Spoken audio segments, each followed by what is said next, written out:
alive. Okay. Okay. Hello, guys. So today is opposite day.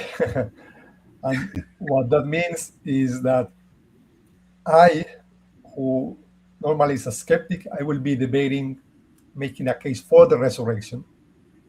And Dale, who is a Christian, will be making a case against the resurrection. So, how are you, Dale?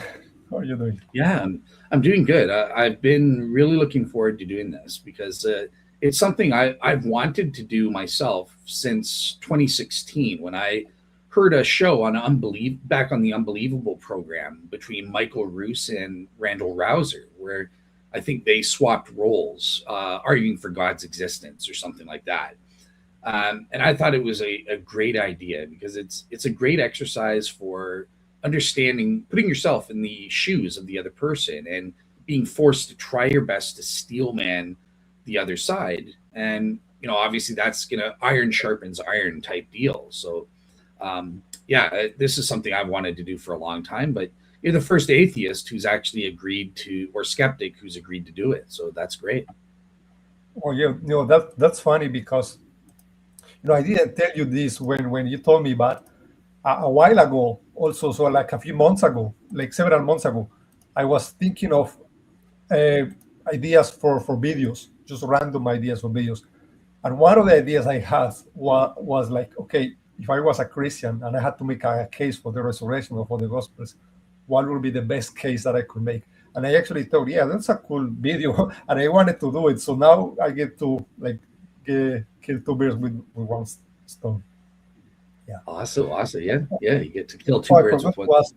Yeah. Sorry. Do you have slides or something, or no? Just talking. I do. I think Oh, I think it would make more sense for you to start though, just because yeah, you're yeah, making but the affirmative sure. case. But Because yeah, yeah, because you can like upload them already while I yeah.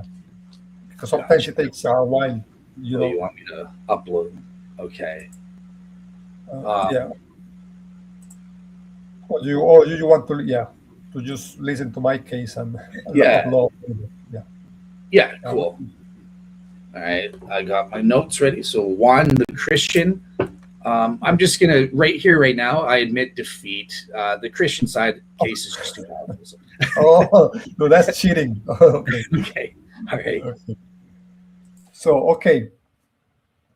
So there are four main ways to explain the Gospels, basically, or the entire, but it also include the letters of Paul, the entire body of documents that talk about Jesus of Nazareth and his resurrection. The first one, the most common one, is that these are just legends. The second one is that these are deliberate lies.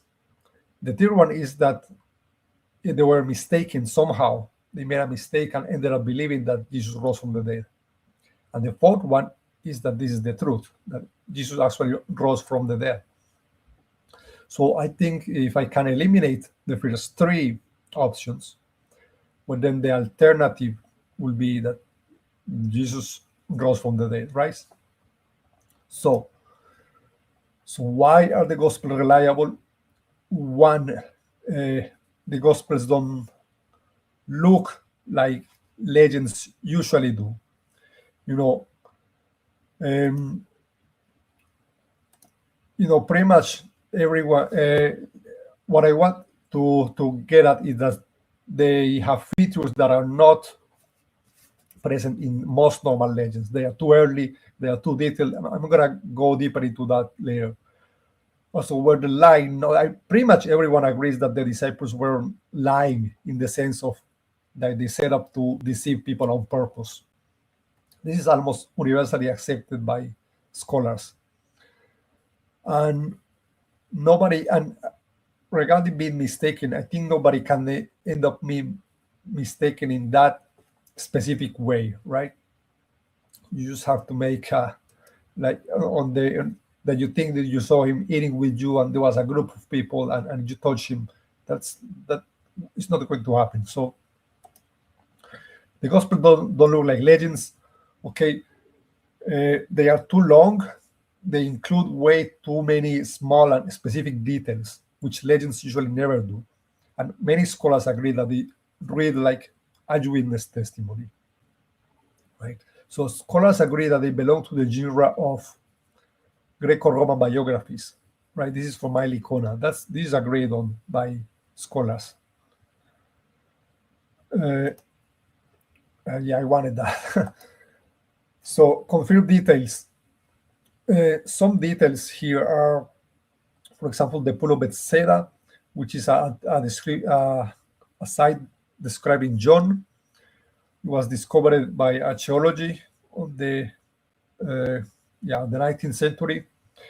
The Gospel of John also has some small details like the specific weight of spices used by burial, right? And there's one, for example, Mark 15, tells us about Simon, the guy who helped Jesus carry the cross. And he says, he was Simon, the father of Alexander and Rufus. And this is a very weird way to mention him if he was like some invented character. Like, think about it. He was going to make up a story. So he's going to say, like, okay, let's say the guy was named Simon, right? And he's going to, a guy you met in a story is going to say just that, right? I don't think he's going to go and say, oh, yeah, and he was the father of Alexander and Rufus. This is like, because these are characters that don't appear in the text like later, like they don't matter, right? It makes more sense if they were like actual people that maybe the community knew. And so he was talking about, like, okay, it was that Simon. This one is, I think, one of my favorites. There's a part in John where the Jews say, okay, it has taken 46 years to build this temple, and you will raise it in 3 days. It turns out that when you look at what date this would have been, and then you go look at the records of when the temple was built, well, it turns out that it matches perfectly well. You know, what we know, the 46 years matches perfectly with what we know about when this was built. So it's a very good match, right? So he had to like have some very precise knowledge. If it was an invented thing, like he had to go and count or something. It's very weird and makes a lot of research and count, and it feels super weird. There are many others. For example, Colin Hemmer, in his book about Acts, provides 84 factual confirmations supporting the credibility of Acts. There are a ton of small details, like the proper term for magistrates, the specific term they use in this specific village or city or whatever. They like, and there are also some maritime stuff, like the tendency of how the winds tend to work in this particular island. You know, the local information about the local people. You know, there's a lot of it. These are just 5 examples, but there are 84, and some of these are like really specific. Like, it's very like hard to get them right. Like, the only way somebody will know so much about this is for them to had actually been on the trips with Paul, you know, and have witnessed all of this. Another big point is onomastic congruency. Basically, is this. So imagine you're inventing names in the general population had a certain statistical frequency, like the name John, maybe like 20% of people have that name. Okay, then is the name Richard, for example. Let's say 15% of people have that name. Okay, then 5% have the name, I don't know, Jeff or whatever, right? But imagine you're inventing a story, right? And you're just going to make up names for the characters. Chances are very high that if you go and make the statistics for the name in your book, you're not going to get that right. You're not going to get your invented characters. The names are not going to have the same distribution as the general population. But Richard Bachman made a study. It turns out that the name distribution in the Gospels matches very well the name distribution that we have for Jewish names for male names in the region at the time, right, in the first century. So this was a very impressive confirmation. Okay, another thing is undesigned coincidences, and there are many about this. This is when one aspect of the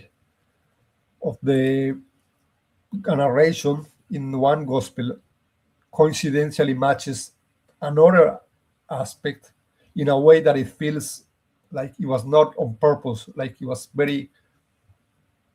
like by coincidence. It wasn't arranged. Like yeah, I mean, like for example, let's say one thief, one guy has his shoelaces were untied, and then he tripped, right? And there's one person that says that his shoes were untied, and there's another person that reports that at one point the guy tripped. So this is like the two things match very well without them, agreeing with each other. Like, because if they had agreed with each other, one would imagine that they both will both say both things. For example, both witnesses will say, okay, his shoes were open and that's why he fell, right? They're not going to agree with each other. Okay, you say that his shoes were open and I say that he tripped. So to make it that people see later an undesigned coincidence, right? That's very weird. It's not going to happen. So when this happened, is a very good indicator that the text goes back to a real story. Okay, there are many examples, and one strong example, I think, is the feeding of the 500. So we have Jesus asking Philip, who is from Bethsaida, where can we buy food?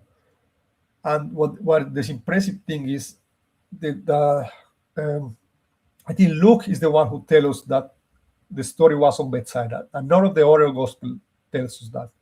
But the scene where Jesus asks Philip is in John, and John doesn't tell us that the story was on Bethsaida. And there was another gospel, I think it's John, who says that Philip was indeed from Bethsaida. So it's like it makes sense for Jesus to ask Philip specifically, but John doesn't say, okay, because Philip was from Bethsaida, then Jesus asked Philip, right?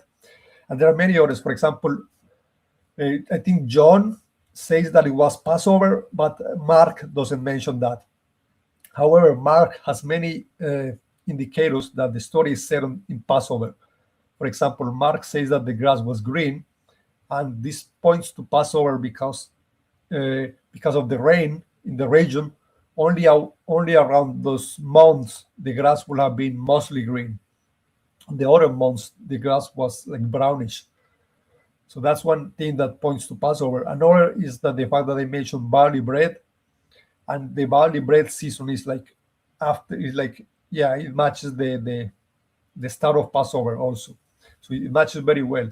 And the text also mentions lots of people coming and going, which again is also consistent with Passover. But again, Mark does not mention Passover, only John mentions it. Okay, here's a quote by Del Allison. There are many other design concepts, by the way. This is just one. But Testify and John McClatchy have pointed out many of these, and Lydia McGrew in her book. And part of the case is actually the cumulative case of so many of these.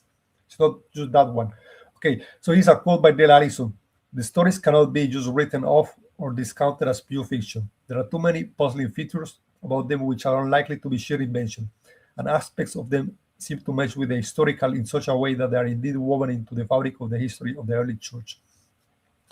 This is from his book on the resurrection, right? So there's just too many things that make those stories seem like it's not just some story some guy made up. Okay, what are the other possibilities? I think I have to go quick. Everyone agrees that the example were lying. This is like not taken seriously by nobody, right? Del Allison says the hypothesis has never had many publicists. Like they have found it difficult to doubt the sincerity of the disciples who ultimately went to risk their lives and persecutions over this.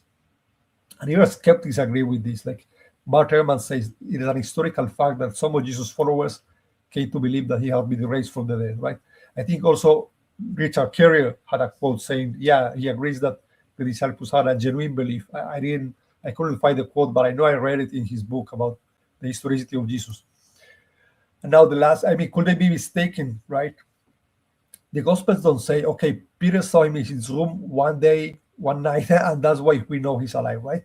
That's not what they say. If they have said that, okay, we may think, okay, maybe it was a hallucination. But instead, the disciples reported that Jesus appears to entire groups, ate fish with them, he was touched, and so on, right? So, how could anyone end up believing that by mistake, right? That's not possible, right? I mean, Paul talks about group appearances, right? And uh, he would have had contact with the disciples, so he wasn't relating some legend someone told him afterwards, right? I mean, you'll have to say that like the disciples lied to him, right? Because it doesn't seem like there are other explanations for this, right?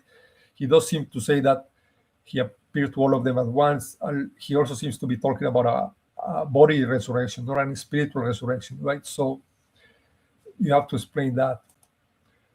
And my last point is that the skeptic also need to explain the success of Christianity in the early first century. Like, how come a small and persecuted Jewish sect managed to become the number one religion in the empire, right? I mean, so imagine you are the skeptic. So you need one unlikely scenario to account for, okay, maybe there was some weird hallucinations or whatever. You need one plausible scenario to account for the Gospels. And then you need another unlikely scenario to account for how such a small sect ended up becoming the official religion of the Roman Empire, despite being so persecuted. So that's my opening. That's all. Yeah, perfect. Yeah. All right. So you're the host. I guess now it's my turn to give my opening. Yeah. So I had to click. Add to stage. Yeah. So you want it like this or full So screen? I posted up my. So those Oh, are. wait. Okay, sorry. Yeah. If you want to make them full screen, that's great. Yeah. All right. Okay. And do I control it? Okay, great. Yes. Looks All like. right. So enter Dale, the resurrection skeptic. My role in this debate will be to argue the opposite of my real views. That basically, my goal in this debate is to defeat the resurrection historical hypothesis. Minimally, if I can just show that one lacks sufficient warrant for thinking the resurrection hypothesis is probably true, then I've succeeded in my goal. So basically, so long as I can present a natural alternative theory that is equally probable or more probable relative to the resurrection hypothesis, then I've won this debate. And just to clarify, the resurrection hypothesis is the notion Jesus of Nazareth died and was subsequently raised back to life from the dead. And I'm basically granting, for the sake of this debate, that God exists as a real maximally great being. And I would grant that positing God as a mechanism is the best explanatory candidate for explaining how Jesus rose from the dead. So, moving on, how am I going to prove that there's at least an equally probable or more probable natural hypothesis? Well, I'm going to use the odds form of Bayes' theorem. This is a theorem that allows us to compare and contrast two hypotheses relative to each other based on the prior odds of the resurrection hypothesis versus my natural hypothesis, and then the likelihood ratio. What the likelihood that we would have the evidence we have given the resurrection hypothesis is true versus having that same evidence given my natural hypothesis is true. So in terms of starting with the prior odds ratio of the resurrection hypothesis, I will admit Jesus belongs to a special reference class based on our background knowledge. Jesus was a religious founder of the religion known as biblical Christianity. He claimed to be God's special agent on earth. In fact, I'll even grant he claimed to be God in the flesh on earth. Well, I'll just grant that. And most importantly, he also predicted his death and subsequent miraculous vindication by God. So I'm not granting he predicted the resurrection. but he did predict a post-death miraculous vindication, which is consistent with a resurrection. So all of this is part of our background knowledge and plays a role as to which is the proper reference class for Jesus. Jesus takes place within a religion authenticating context. So I've really helped out Juan here in terms of the prior probability, arguing for the resurrection hypothesis. But even granting all this, I still argue the prior odds are very low for the resurrection hypothesis on two grounds. Argument number one, religion authenticating miracles. There's a whole host of religion authenticating miracles other than the resurrection hypothesis that God could have done in order to vindicate Jesus after his death. So when we have an omniscient and omnipotent God, he could have equally performed any number of alternative vindicating miracles. He didn't have to raise Jesus from the dead. He could have accomplished his exact same goal by performing some other miracle, perhaps such as a bodily assumption, just like what happened with Hercules. He could have done this, right? Just bodily, miraculously assumed Jesus into heaven and revealed that to his disciples, and that would have accomplished the same goals of authenticating the Christian religion and Jesus' claims. Furthermore, even positing God chose to raise Jesus from the dead, there are a whole variety of different ways God could have raised Jesus from the dead. Some people say, oh, God rose Jesus from a burst of miraculous light.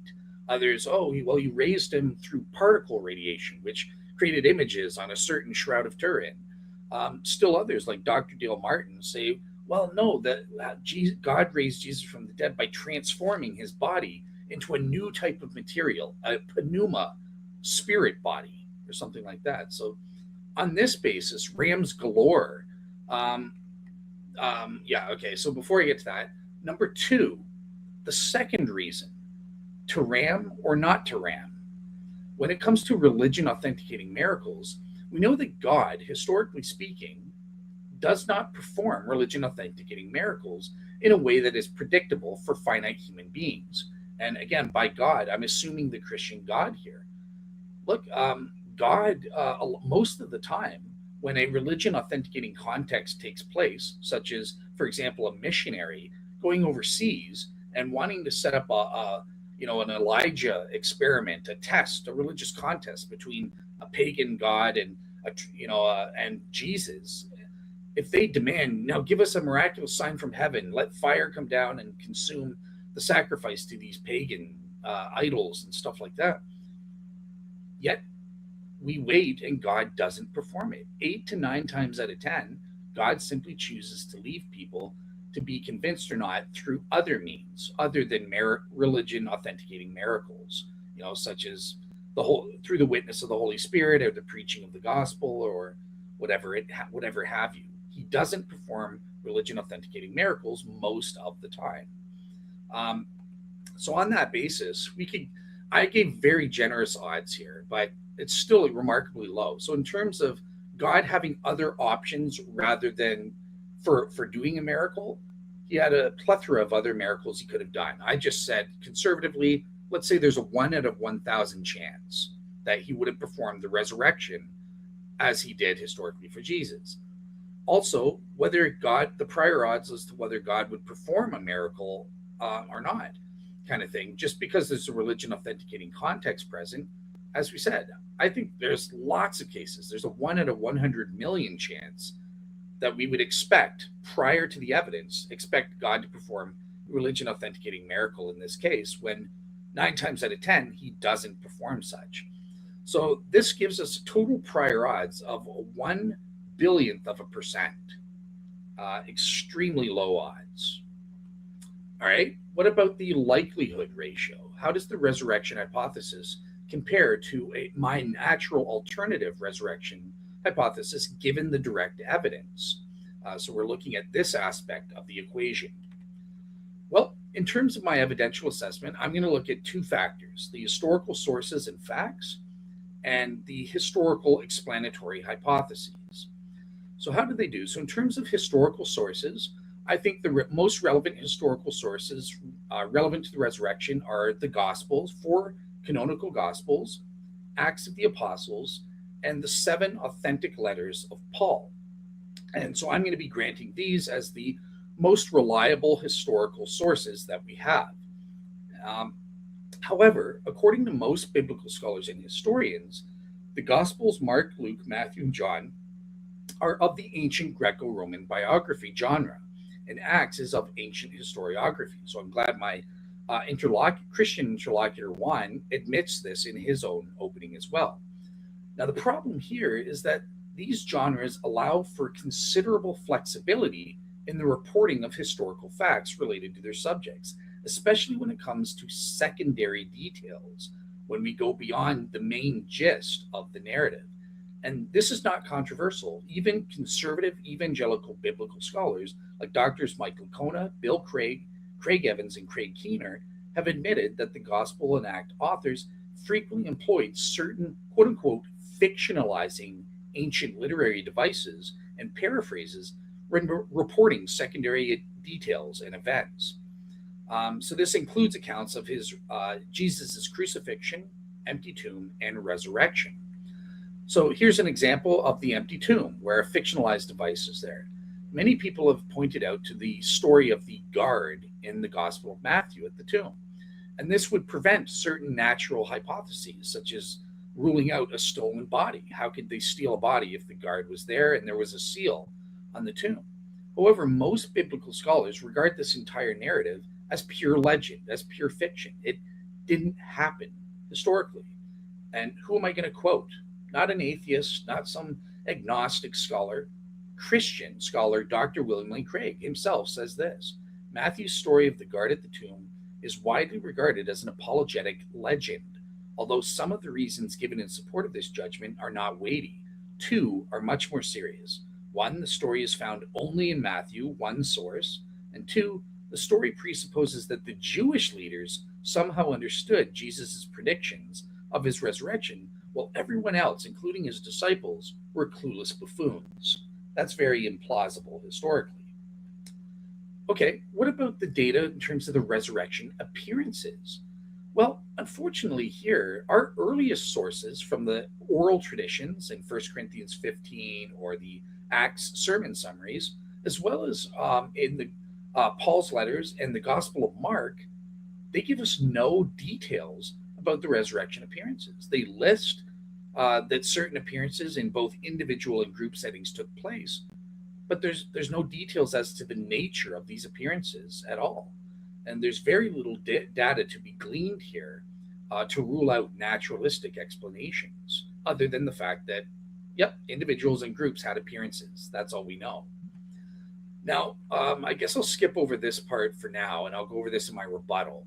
But in terms of comparing Matthew, Luke, and John, where we start getting resurrection details. But for now, for my opening, here are the historical facts that I'm going to be granting. Very generous, I think, here. But on the basis of the sources and the historical criteria of authenticity, I'm willing to accept 10 historical facts. Number one, Jesus of Nazareth genuinely died after being scourged and crucified by Pontius Pilate. So the swoon theory is out. Two, Jesus of Nazareth was at least initially buried in the tomb of Joseph of Arimathea. Historical fact three, Jesus of Nazareth's corpse was missing from the tomb on Easter morning, Sunday morning, when the women came by. The empty tomb is a fact, kind of thing, right? So I'm being very generous here. Historical fact number four, Mary Magdalene and some other women followers claim to have experienced what they sincerely believed to be the first resurrection appearance of Jesus, though he wasn't recognizable as such right away. Historical fact number five, Peter claimed to have individually experienced a close-up and recognizable resurrection appearance before any of the other male disciples. Fact number six, the members of the 12 claim to have experienced what most, if not all, of them sincerely believed was a resurrection appearance of Jesus. Number seven, the lives of the 12 were radically transformed thereafter, meaning none of the members outside of Judas Iscariot ever recanted or left the Christian movement for at least the first 10 years.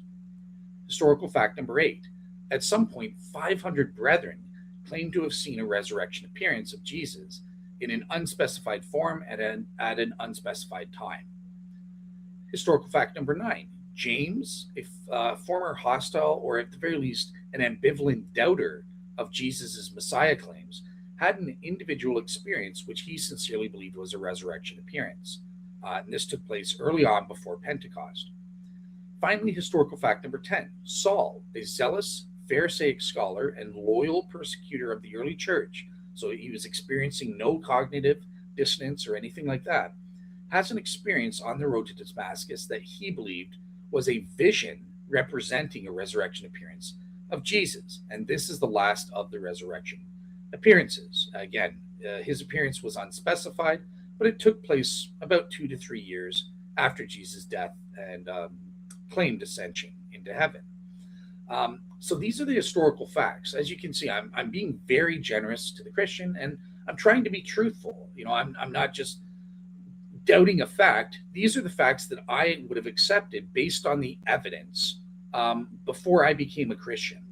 These are the facts that I think can be historically proven. So I'm accepting those. Can I explain them naturally now? Yes.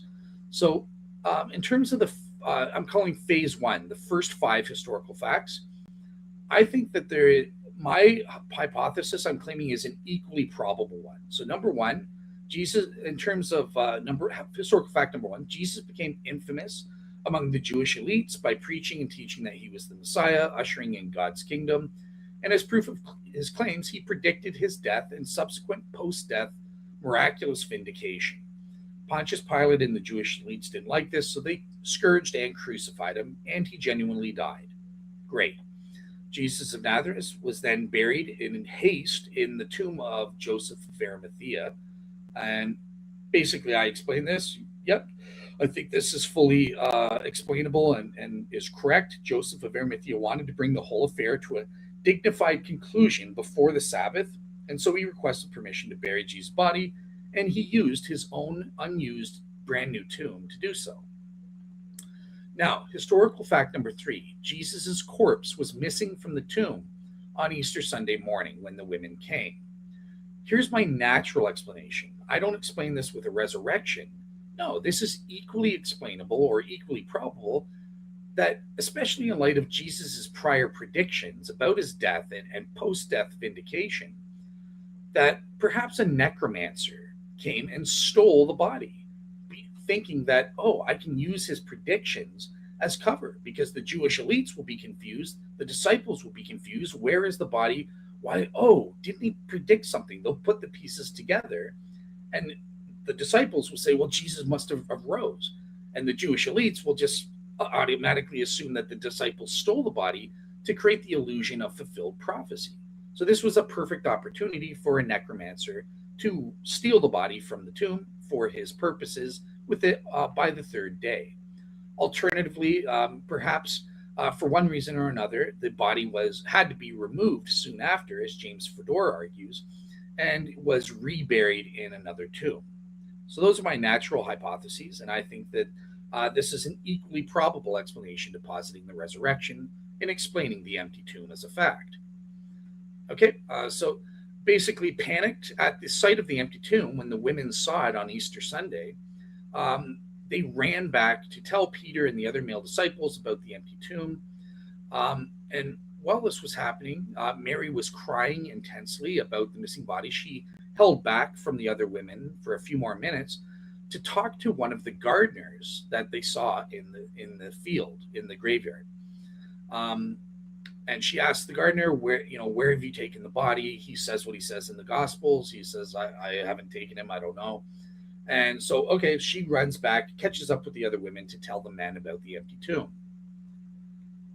Next, Peter, the Apostle Peter, having heard of the empty tomb and discovering the empty tomb for himself, he becomes distraught and filled with grief. And this produces a post-bereavement grief-induced hallucination on his part of Jesus Christ. And this is what convinces him Jesus must have risen from the dead. He put the pieces together in light of the empty tomb plus his individual hallucination, which he thought was a real appearance. And so he gets excited and says, Jesus has risen from the dead, and he runs back to tell his disciples. Upon hearing this, Mary Magdalene then chimes up and says, yeah, I must have seen Jesus too. I didn't recognize him right away, but he took on the form of a gardener. I saw Jesus, the risen Jesus well. In fact, I saw him before you, Peter. And at that, the other women, not out of jealousy and that sort of thing, they delude themselves too. And well, we saw the gardener as well. And yeah, so we also saw the risen Jesus and that sort of thing. So the appearance to the women is fully explained by an illusion, seeing the gardener and mistaking him for Jesus in light of the testimony of Peter and his hallucination, and subsequent delusion, where they deluded themselves into saying, well, yeah, the gardener, I didn't recognize him as Jesus, but that's who he was. I get it now. All right, so that's it for phase one. And on this front, because it's equally probable, it does nothing to change the calculation. The resurrection hypothesis is so improbable, it's still 1 in 100 billion chance of being true relative to my hypothesis. All right, well, what about the final 5 facts? And I'm getting to the conclusion. So the appearance to the 12 and their radical transformation. How would we naturally explain this? Well, I think basically the disciples waited a few days, perhaps staying in Jerusalem, or they returned to Galilee, but certainly within the first week, after hearing Peter's testimony and the women's testimony and being driven home with the empty tomb, I think within a short period of time, the 12 were gathered together as a group, perhaps eating a meal to remember Jesus' ministry and their time together, and Peter was trying to convince them and reinforce within them Jesus had risen. They just needed to have faith. They needed to believe. And with Peter and the women, this created an expectation in their heads. And in addition to this, perhaps there was some kind of coordinating mechanism. Maybe the wine was bad. Maybe when they were eating bread, Juan acknowledged that Passover season was also the barley bread season. So maybe there was some bad bread. They got ergot poisoning, which is known to produce hallucinatory effects in certain people. Or due to some period of intense sleep deprivation and physical exhaustion, as they were staying up well into the late hours of the night, praying about this and trying to figure out what happened with Peter and the women, and whether Jesus actually rose or not. Either way, this coordinating mechanism induced a mass hallucination for at least 6 or more of the 12 disciples over that night. And this is similar. This happens in real life. So, for example, in the Navy SEAL team, they go through something called Hell Week, where they go through a mass hallucination experience. And it's been documented where after hours of no sleep and staying up and being physically exhausted and stuff, they will hallucinate. And through social coordination, they think they're seeing the same boat. They'll hallucinate a boat on the horizon coming to rescue them or something like that. And once one of them says, yeah, I see it. Yeah, me too. I see that too. And there's that social coordination effect.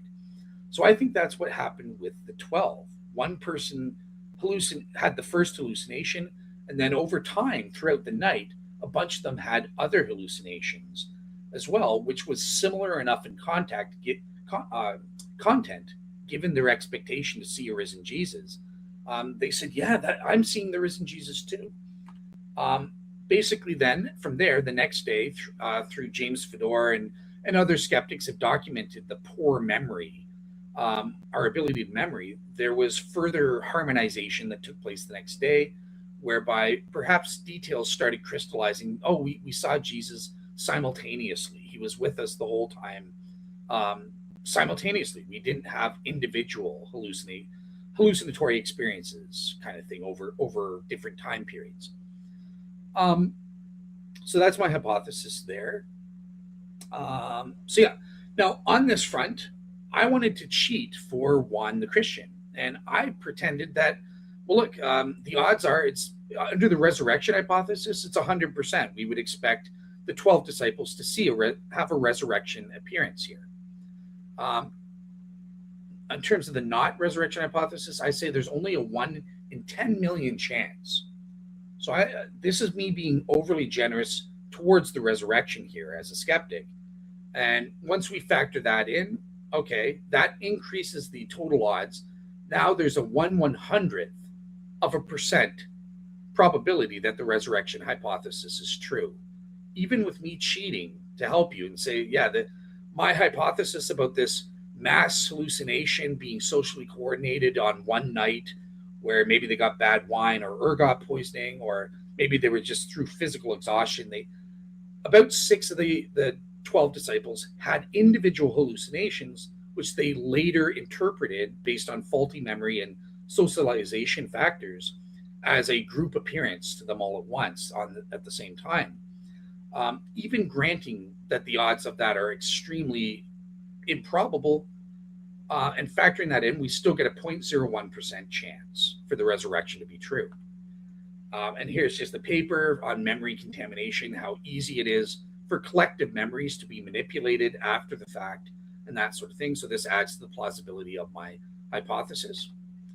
All right, finally, phase 3, the appearance to the 500, James and Paul.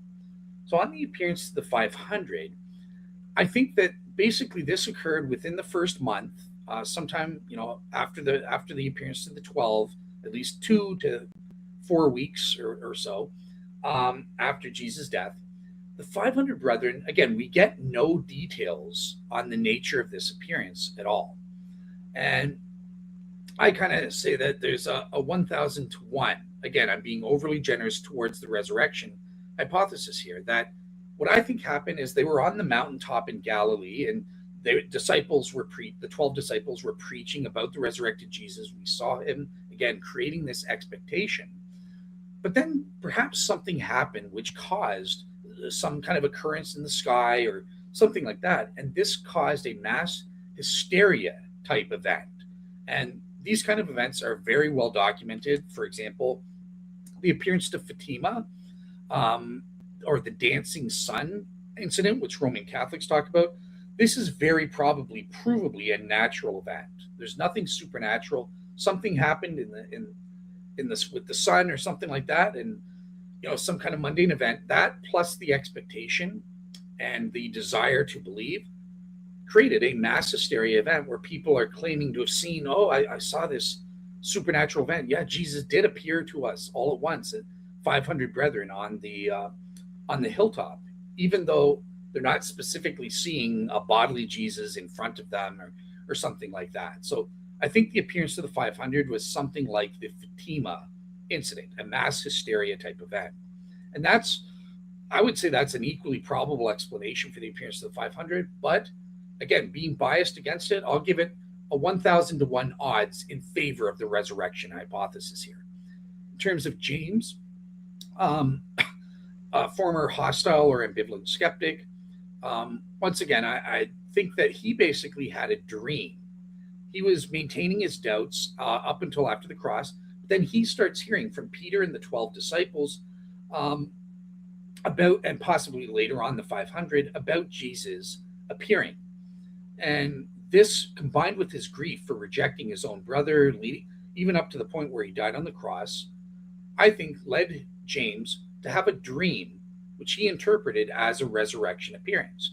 And we know that dreams were really important for the family of James because Joseph had dreams with Jesus' birth that he thought signified messages or revelation from God. So it kind of ran in the family. So I think Joseph had a dream. He interpreted this as a resurrection appearance to go, yes, I'm wrong. And he joined the movement very early on and convinced his other brothers and siblings to join him as well.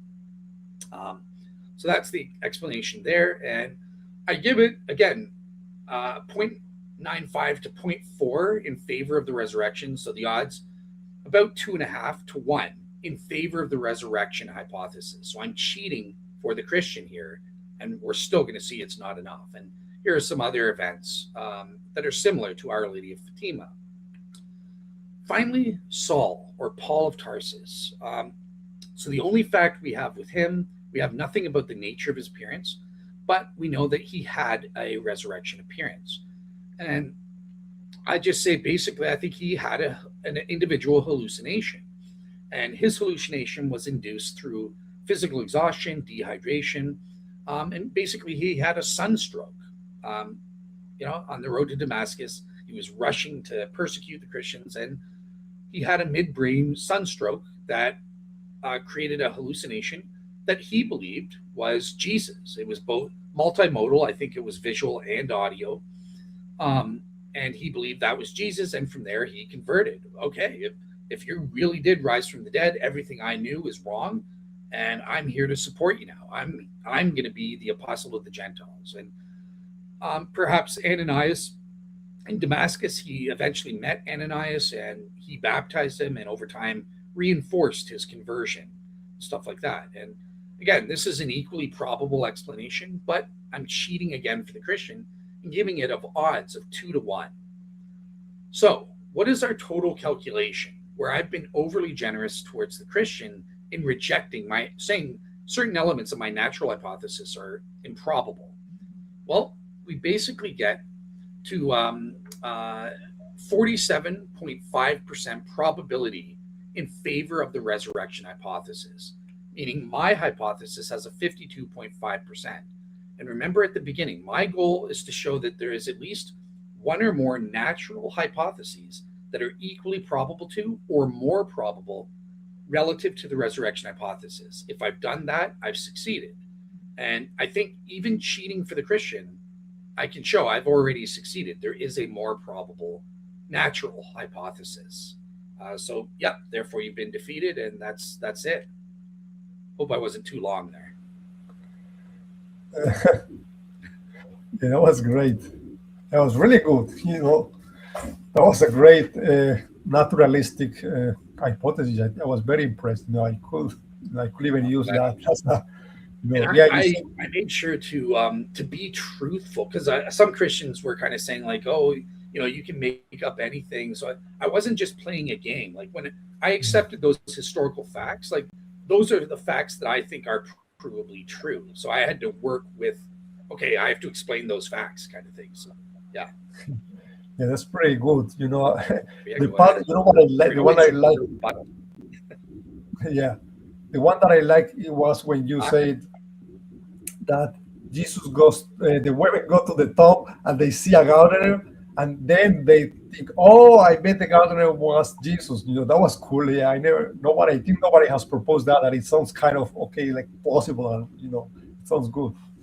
Yeah, because once it was in light of it, there's that dependence factor. See, I forget who the skeptic is, Ragnar. I do know dependence and independent thing, but yeah, Peter, basically they only recognized that in light of, number one, the empty tomb, but also Peter having his individual experience and telling them Jesus risen. Then they go, the gardener, he must have been Jesus. But yeah, anyways, I think you're supposed to be rebutting my foolishness. That's right. Okay, so a couple of things. I don't know how much time do I have. Do you remember? I forgot. Like 10 minutes? I think aim for around 10 minutes. But again, if you go over or under, we'll be flexible. But aim for about 10 minutes or less. So first of all, so you think that the odds are 47 to 52, right? So that's what I calculated. Even cheating for you, my natural hypothesis is 52%. Resurrection is 47. Hold on, I think I'm supposed to just talk here instead of asking questions. Yeah, okay. So 47 or 52. So that means almost any little thing that adds to my case could get to the point of pushing it over the edge, because I only need a few to add a little bit to show that it's a little bit more plausible than you think, and then I go over the edge, right? So I don't have to do much. So maybe when you add other information, like what are the odds that Christianity will succeed when it was so unlikely that it did normally, right? That's not there at all. The success of early Christianity. If you add what is the factor for that? Maybe you add that one, maybe it manages to push it over the edge. Also, what are the probability that these narrations will have stuff like undesigned coincidences or onomastic congruency, or so many confirmed details, right?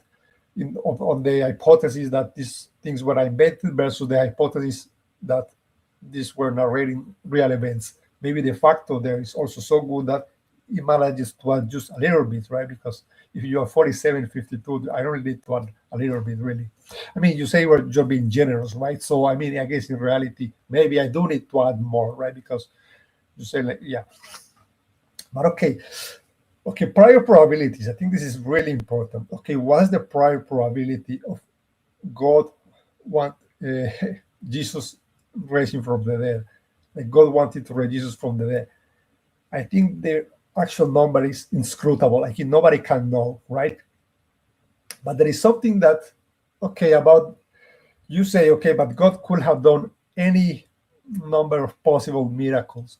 So if we don't know, the probabilities have to be divided equally among those possible miracles, and then you get a really small prize because you only that's like one among the possible miracles.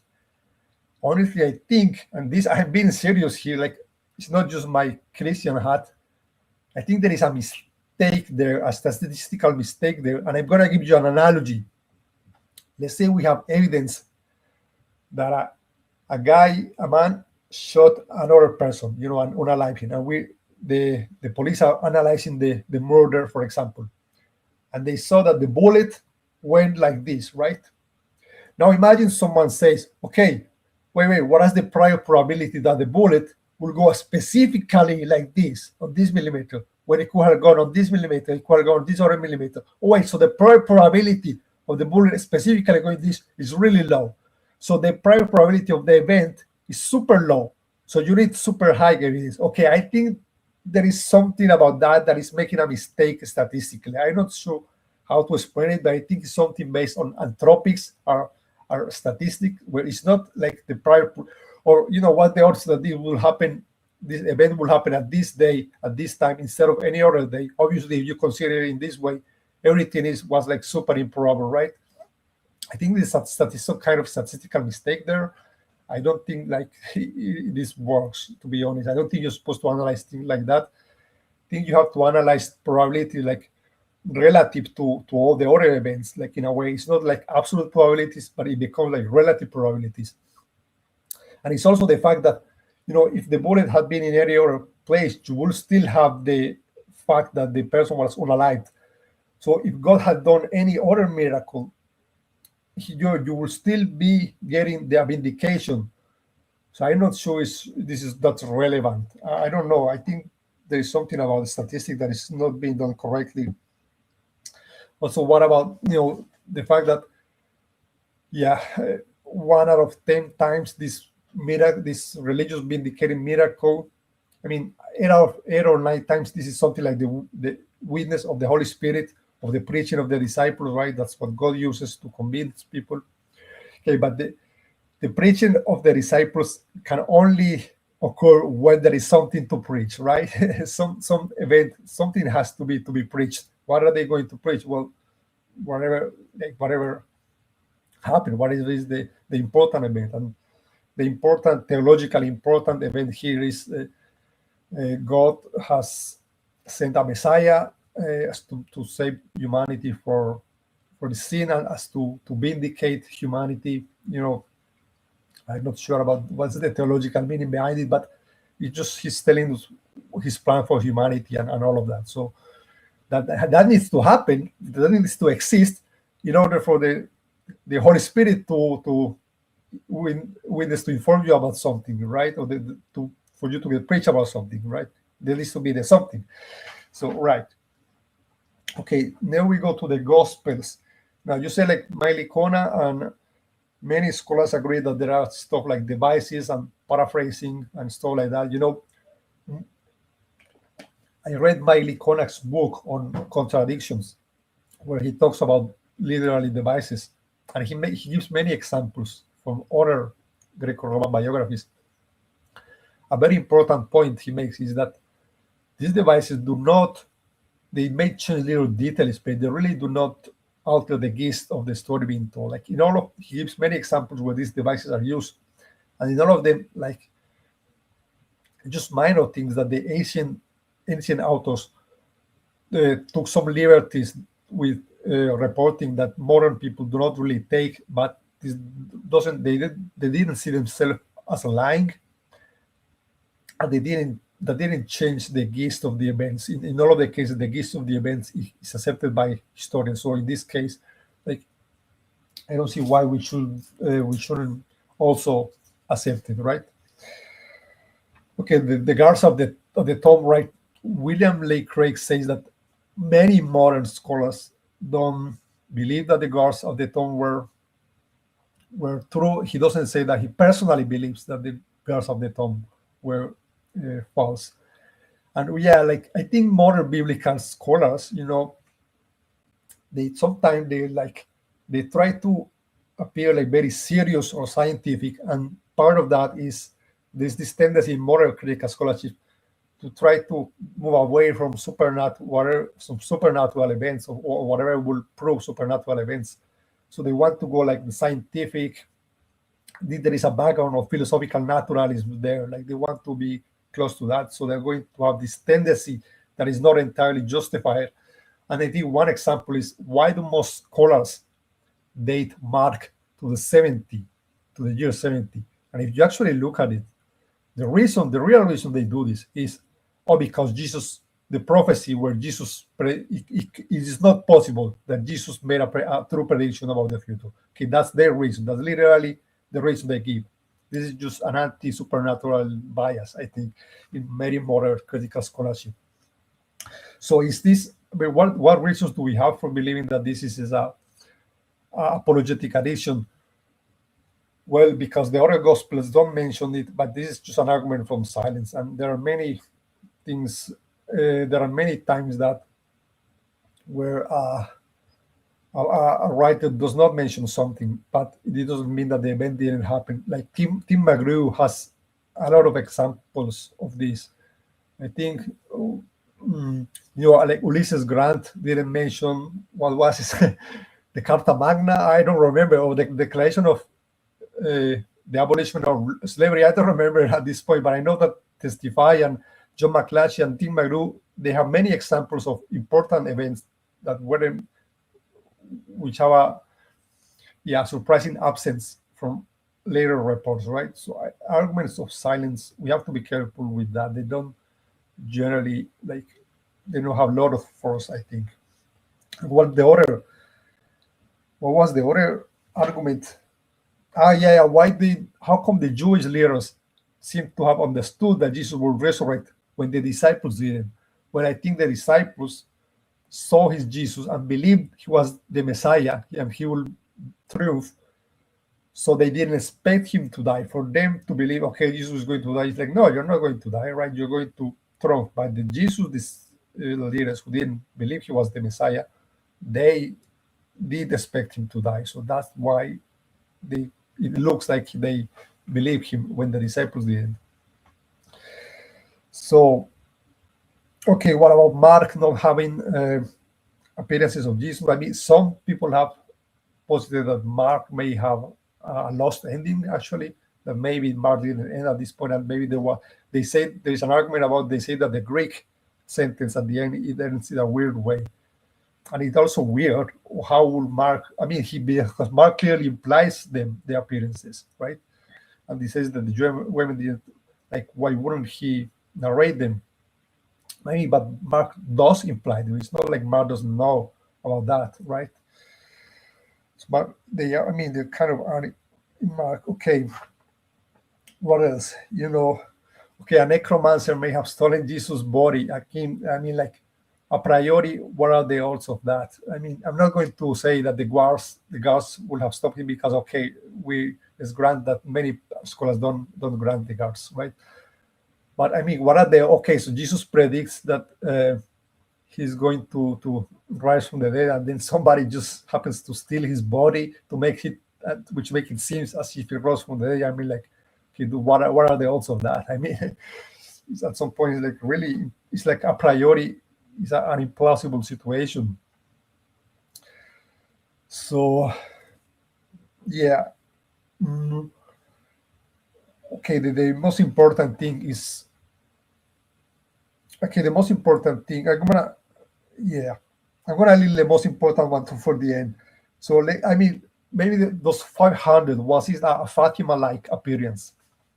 First of all, those people gathered at Fatima, because the girl literally told them that a miracle was going to happen. They were super expecting that. I mean, were those other 500 people expecting that, like, exactly, and like, we're going to gather because Jesus is going to come today? I don't think so. I think this was probably after the ascension. So maybe at that point, they would have told them, okay, Jesus already ascended to heaven. So they weren't, I don't sure they were expecting that. Unless this happened between the 40 days before Jesus ascended. I don't know, right? I don't know when. I think we don't, I think there is no data about that. But here's the thing. What happened in Fatima is people started looking at the sun, and then what they see is colors, weird shapes, maybe the sun dancing. Okay, that's, you can kind of, if I stare at this light and hold my eyes, you can kind of see that light and stuff. But are you really going to see Jesus? I don't think you are. And another point about this is that when Paul relays this story, he tells, like, yeah, and even some of the people are still alive. And this is a detail that you add, like, when you know, like, yeah, and these people saying this, and these are real, and you can ask people, right? It's not when you're like, this is an invented story. Well, it's, I mean, did did Luke lie about Paul's blindness? I mean, was Luke adding lies to the two acts? Well, I would have. Well, I want to ask you later. Do you think Luke was a travel companion? I will just ask you in the open discussion. Was Luke a travel companion of Paul? Would you grant that? Because then Luke was also risking his life and persecution and all of that. Why would he like lie? If he was lying, it's like because he knows this stuff is not true, like partially, right? I don't know. What else? Yeah. Yeah, okay. What's the most important one? The group appearance, right? Can this really happen? Like, the disciples are together in a group, and Peter told them about seeing Jesus, right? Maybe some people hallucinate. Maybe some people have weird dreams. Maybe they drink some wine. I think at the end of the when this happens, I think at the end of the day or the next few days, I think people are going to know, okay, no, there was something I saw. It's not that Jesus is not the same as, hey, Jesus really came and he was with us, all of us together, and we were all together. And it's like and then you read the narrations, we were all together, and we all talked to him, and we touched him, and he ate food with us. And I think with your half asleep with the other guys, and some people see, like, oh, maybe I see him in a dream. I think it's just not exactly the same. I think that's going to wear off. I think in a few days you're going to reflect and think about it. No, that was just some bad dreams. That's just some bread or bad bread or whatever. I'm not going to risk my life or that, right? I think that's what's going to happen here. I think that's all for my rebuttal. Okay. All right. So, unfortunately, my notes I've got, like, I'm writing on a stupid paper with writing on it. So, like, it's going to be hard. I hope I can follow and remember everything. So let me start with your opening and that sort of thing. And okay, so there wasn't. What did I get? Okay, so I find it interesting. So your case kind of relies on taking the Dr. Lydia McGrew, Jonathan McLadsey reportage type model for the Gospels, but at the same time, you do admit that the Gospels genre is the historical genre known as ancient Greco-Roman biography. And if I can show my slides, if you want to bring that up again.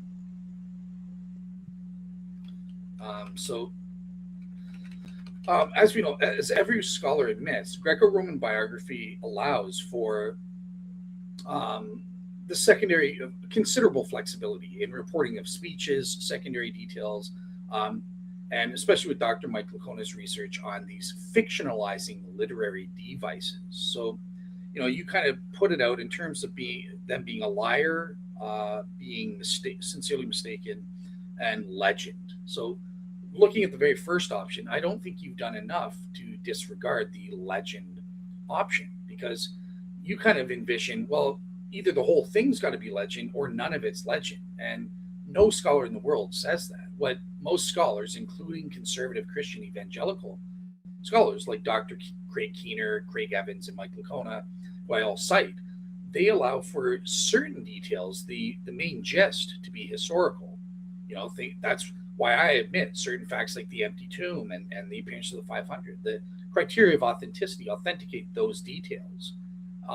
But in terms of the secondary details, such as things, if we look at the Gospels, like the guard at the tomb, but even looking at the resurrection appearances, we don't start getting details until the later documents. Things like you appeal to things like eating, touching, stuff like some details that speak against hallucination because these would need to be multimodal, but these aspects are totally legendary. They don't require a natural explanation outside of legend, and even conservative Christian scholars will admit to this, right? So sure, you appeal to a lot of undesigned coincidences and certain details like the city or who was running the city at the time, and you say they get these right. I grant all of that.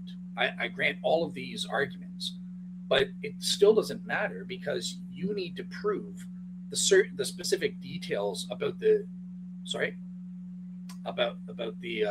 are you Yeah, you can keep going. I need to get something. 1 second. You can keep talking. I will be listening.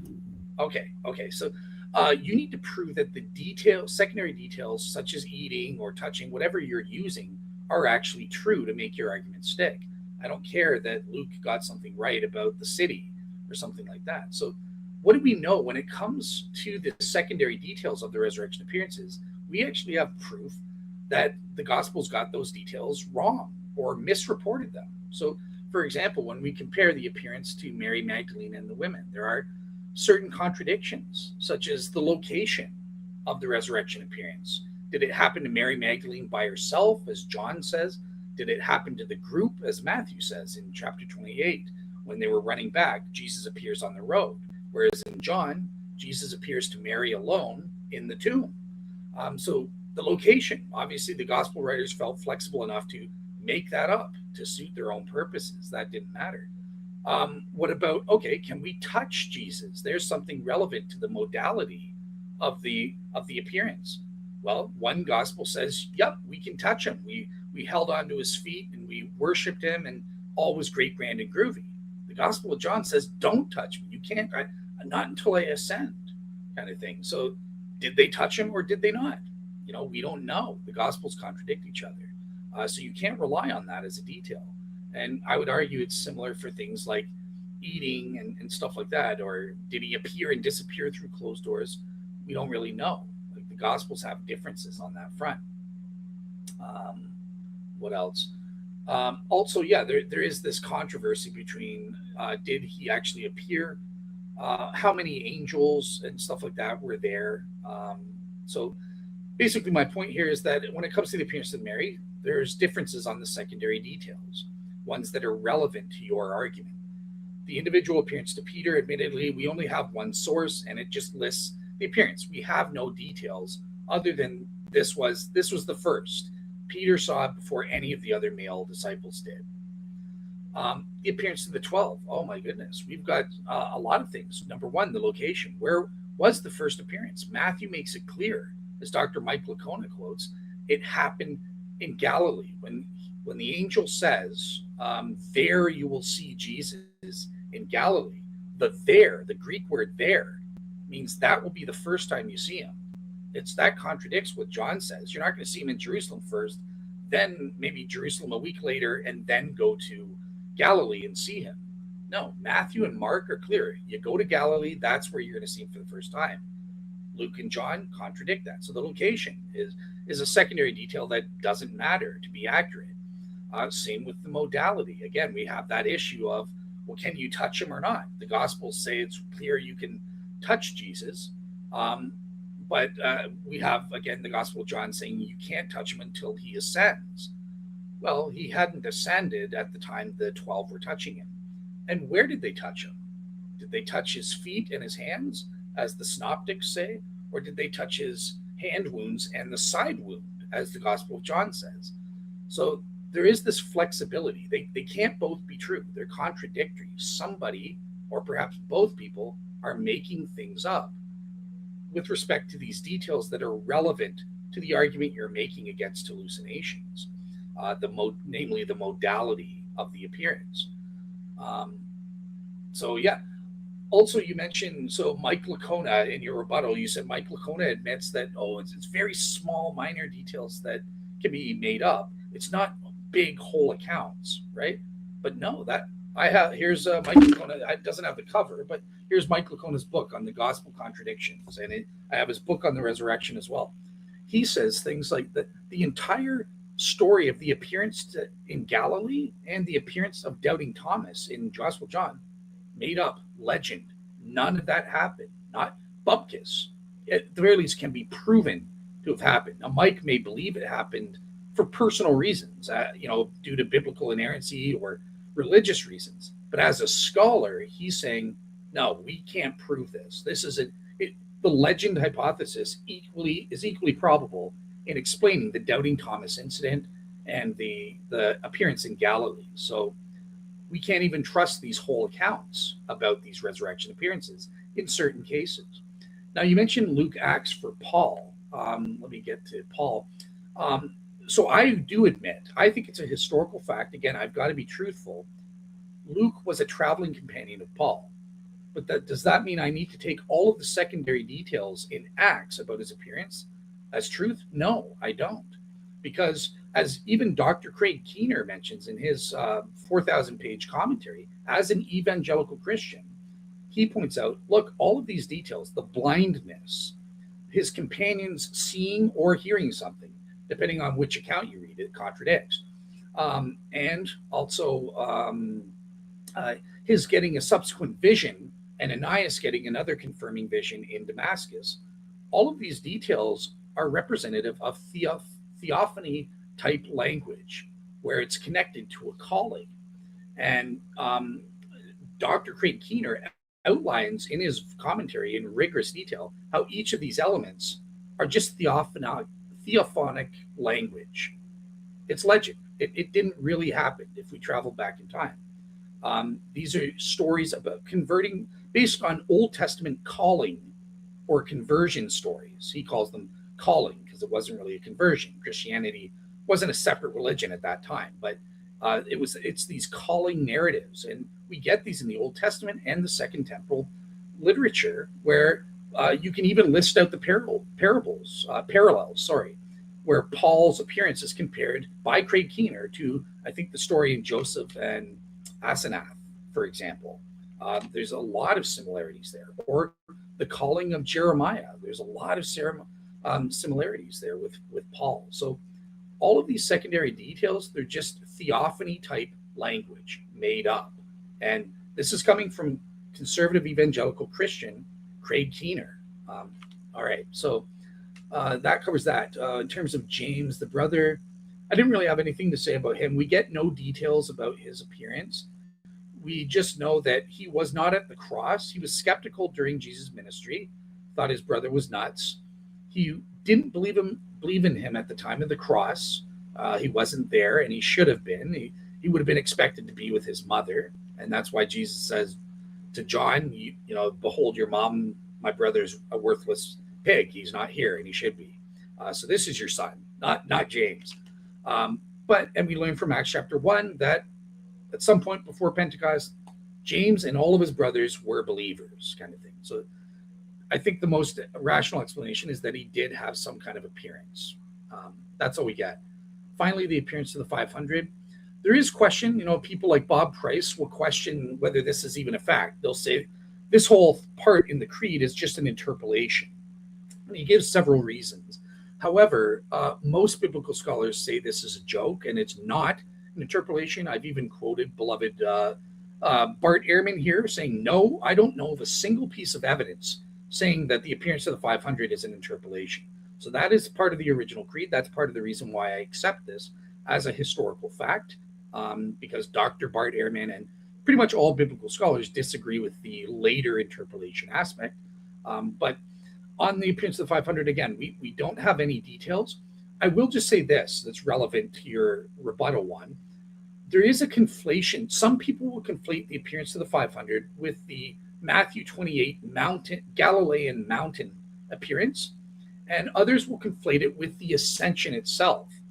And I'm kind of going, I think there was a confusion where they mixed up the ascension as this appearance to the 500, and that's why it's different in character. Jesus is not appearing to them on the ground. It's similar to the Fatima, where they see a dancing sun or something like that. They see some kind of heavenly sign when in conjunction with the expectation of Peter's preaching about how Jesus had appeared to them and stuff like that, and had ascended to heaven and stuff like that. That conspired together. Something happened, and it created this mass hysteria thing. So basically, there is a conflation going on here that's equally probable, and according to scholars, where maybe the ascension is the appearance of the 500, and or it's combined. They just got separated in time, or misunderstood, or something like that due to faulty memory. All right. Yeah, I think that covers it in terms of the Gospels. Okay, so the prior probabilities.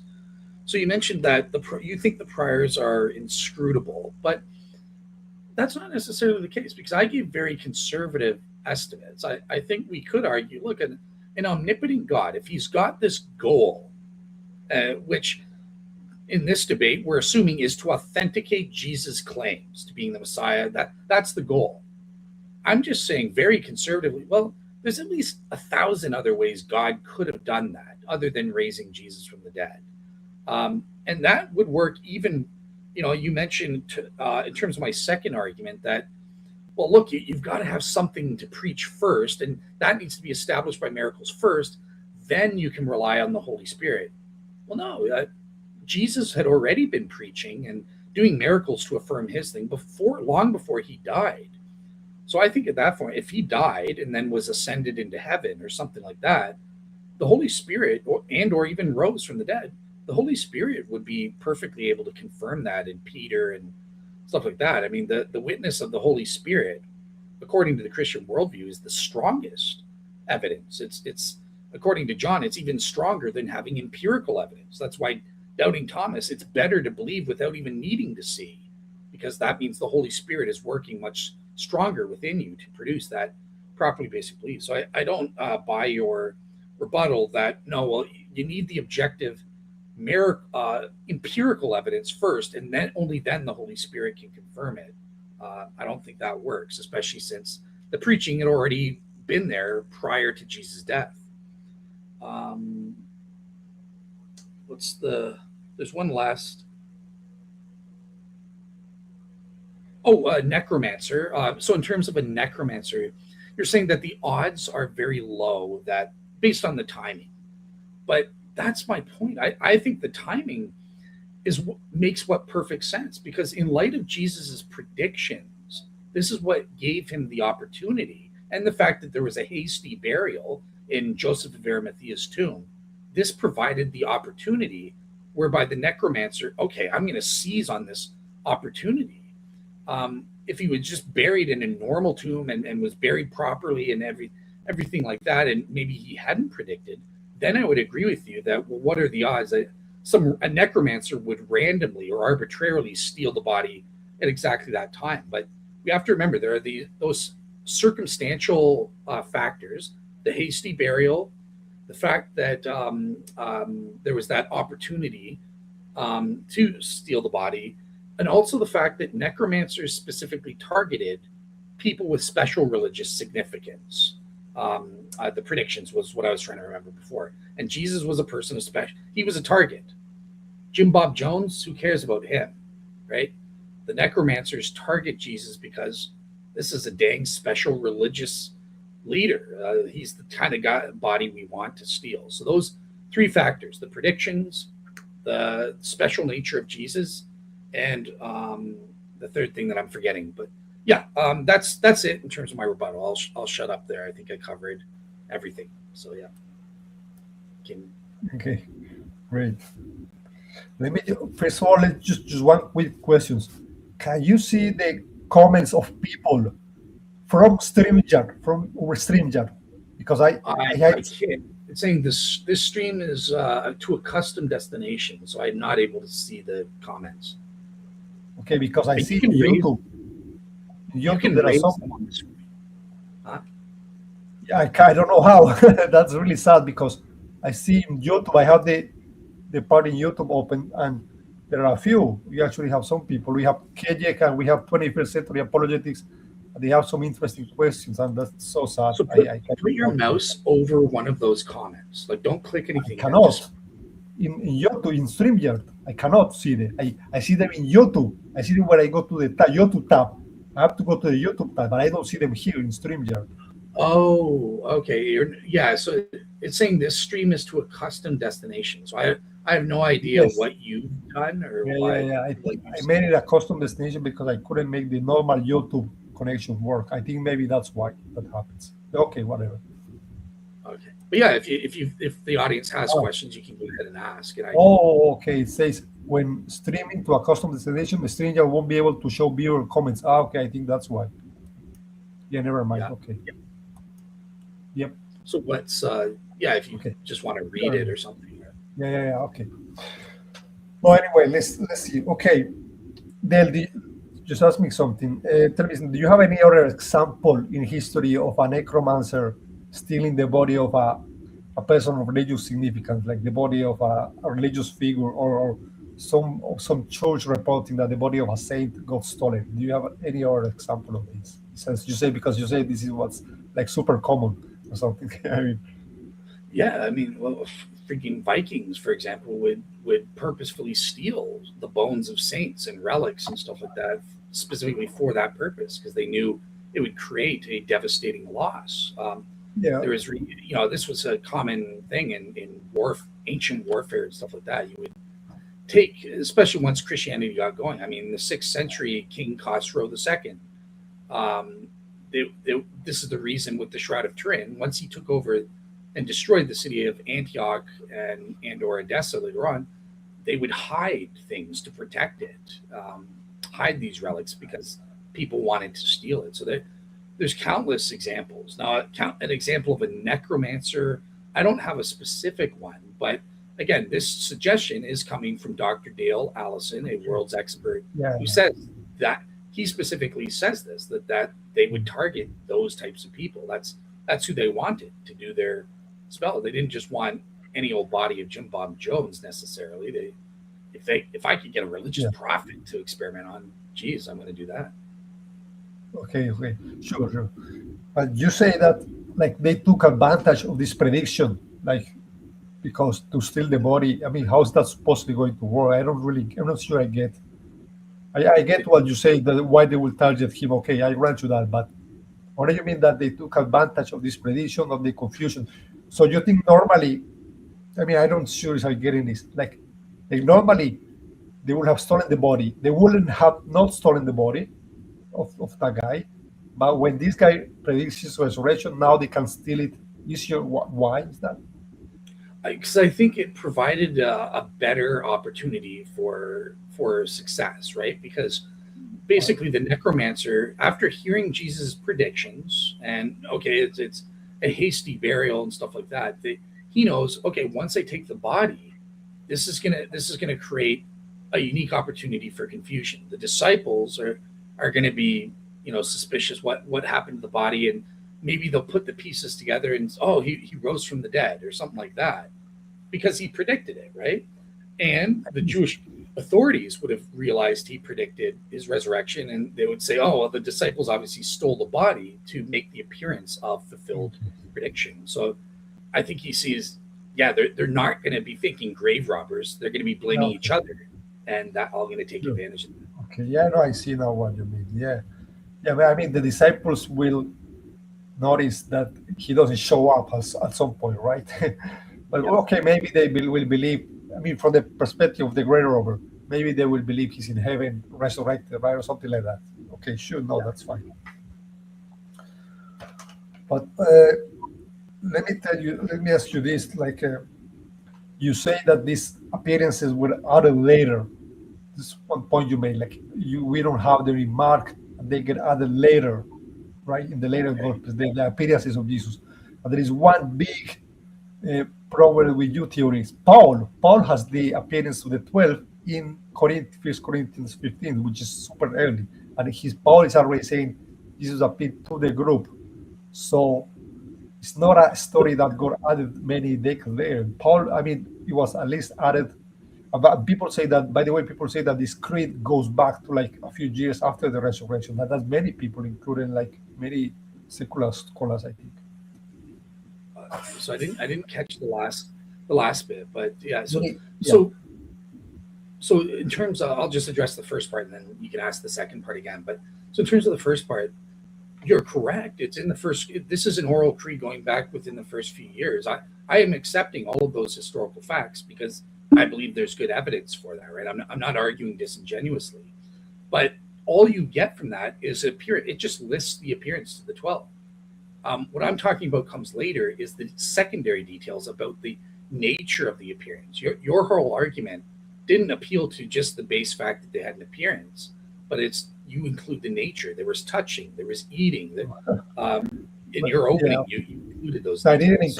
I didn't appeal to the touching, and I don't need the eating to be true. I only need the group part to be true. And that one is already on Paul. So I don't need that group part to be true. So I'm not appealing to those other things. Okay. Well, so what do you make of the fact that I kind of posited in my naturalistic hypothesis that we can't prove they had a simultaneous group appearance. I posited, I think, over the course of one night, there was some coordinating mechanism which put most of them in a state whereby they would be induced to have a hallucination, but they had individual hallucinations again through the context providing the expectation to see a risen Jesus. So they saw something that was similar enough in content, and the next day they misremembered it as, oh, this simultaneous group appearance, but they just had individual ones at different times throughout the night, and stuff like that. And they got conflated into one, oh, he was with us the whole night or something like that. No, I think memory works better than that. Okay, I don't think I'm going to be half asleep and maybe have a vision of Jesus, and at the next day, people are going to tell me, Jesus was really walked through the door and was talking to us and was eating with us, and I'm going to be, oh yeah, well, yeah, I think that's what happened. I don't think I'm going to do that. I don't think humans are going to misremember things to that level. No. Well, they do. And so I did post the fact about collective memory. I posted the peer-reviewed paper, which suggests that how the memory can distort it when you're working in conjunction with other people, and how the collective memory can overtake your individual memory, or feelings that it doesn't make sense and stuff like that, but you go along with it, right? And there are certain examples of that. So I gave the example of the SEAL team with respect to the boat, for example, right? And on that front, there's even some simultaneity on that front, right? But basically, they all are having individual hallucinations. One guy thinks he's seeing a boat, and he mentions it, and through that social coordination, that induces over time others. Oh, I see it too. Yeah, now I see what you're talking about. And another one, I don't see it. What are you talking about? And then, okay, wait, I see it over there, kind of thing. And these are proven examples that happen, and especially if we're putting the fact that they were in a mental state, there was some coordinating mechanism, whether bad wine or got poisoning or just sheer exhaustion and tiredness, which is what happens during Hell Week with the Navy SEALs.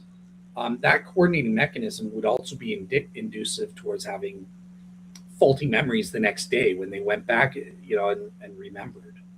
Yeah, that's another thing. I mean, you think they were at that point? Why would they be like three? I think to get to the point of hallucinating, you have to be like 3 days without sleeping or something like that. Why would they be like that? I don't. I mean, the Navy SEALs had a specific reasons why that happened, but if they're eating, it sounds like they're just chilling like normally, right? Having a dinner together, they're not escaping from the police or something. But why would it be that tired? To the degree that they hallucinate, all of them, So like I naturally. don't think they were just chilling. I think so. Number one, I think it took place very soon after Peter and the women reported their appearance. So if it was in Jerusalem, so it would have taken place within the few days where they had a massive pressure. Perhaps they stayed because, look, just give me a few days. I promise Jesus has risen from the dead. Let's not go back to Galilee. Let's just hang on and wait. He's coming. We need to be diligent, stay in the city and pray. They would have been under high stress because the authorities would be looking for them and stuff like that. If they got caught still hanging around the city, they could they can be killed just like Jesus was. So yeah, they were in a high state of stress and a high state of expectation within those first few days, within that first week, to wanting to see Jesus, whether it's true. Is Peter nuts? Are the women telling tall tales, or is this true kind of thing? So yeah. Um, and same deal with Galilee. Maybe they were doing all night vigils and stuff like that. They're we want to see Jesus. Peter's seen him.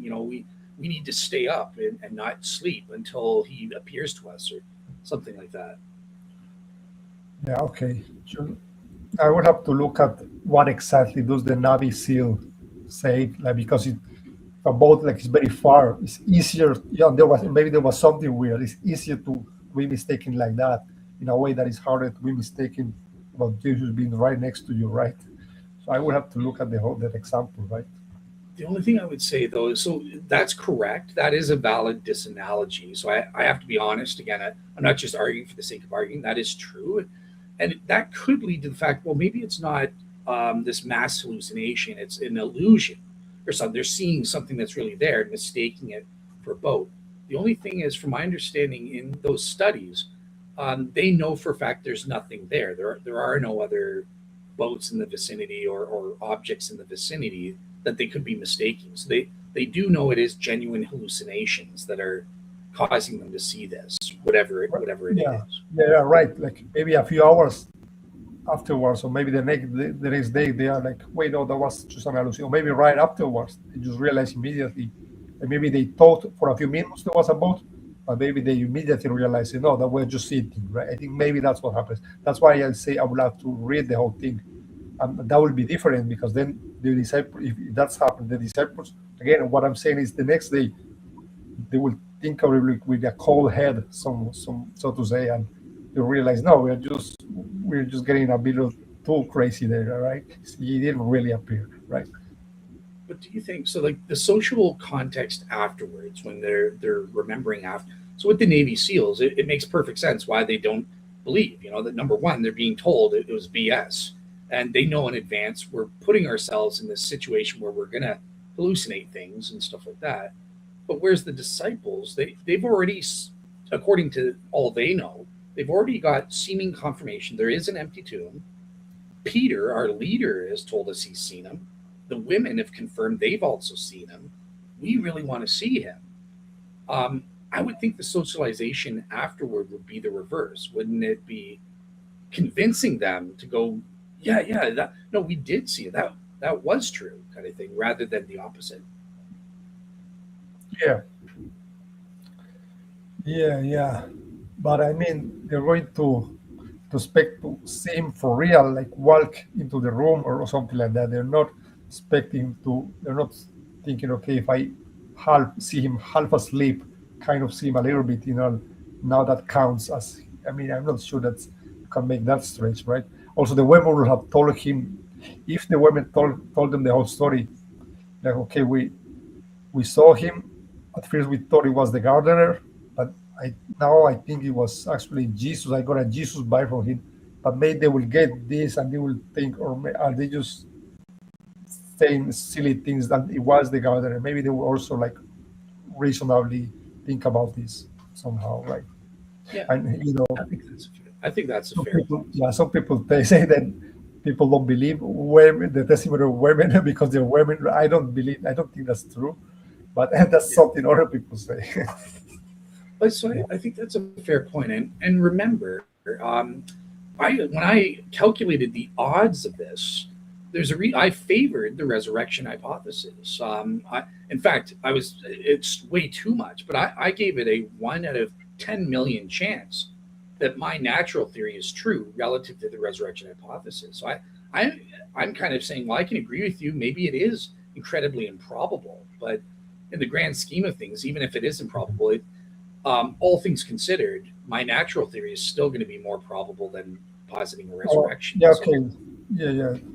I mean, there is a huge thing there, and it's okay. Why is the prior of the resurrection so low? I think that's super important. Maybe we can flesh that out. I'm not sure yeah, we sure. can we're thinking about this correctly. So you're saying that God could have vindicated Jesus in many other ways, right? Yeah, if you So if you want to bring up the slides for yeah, the which okay.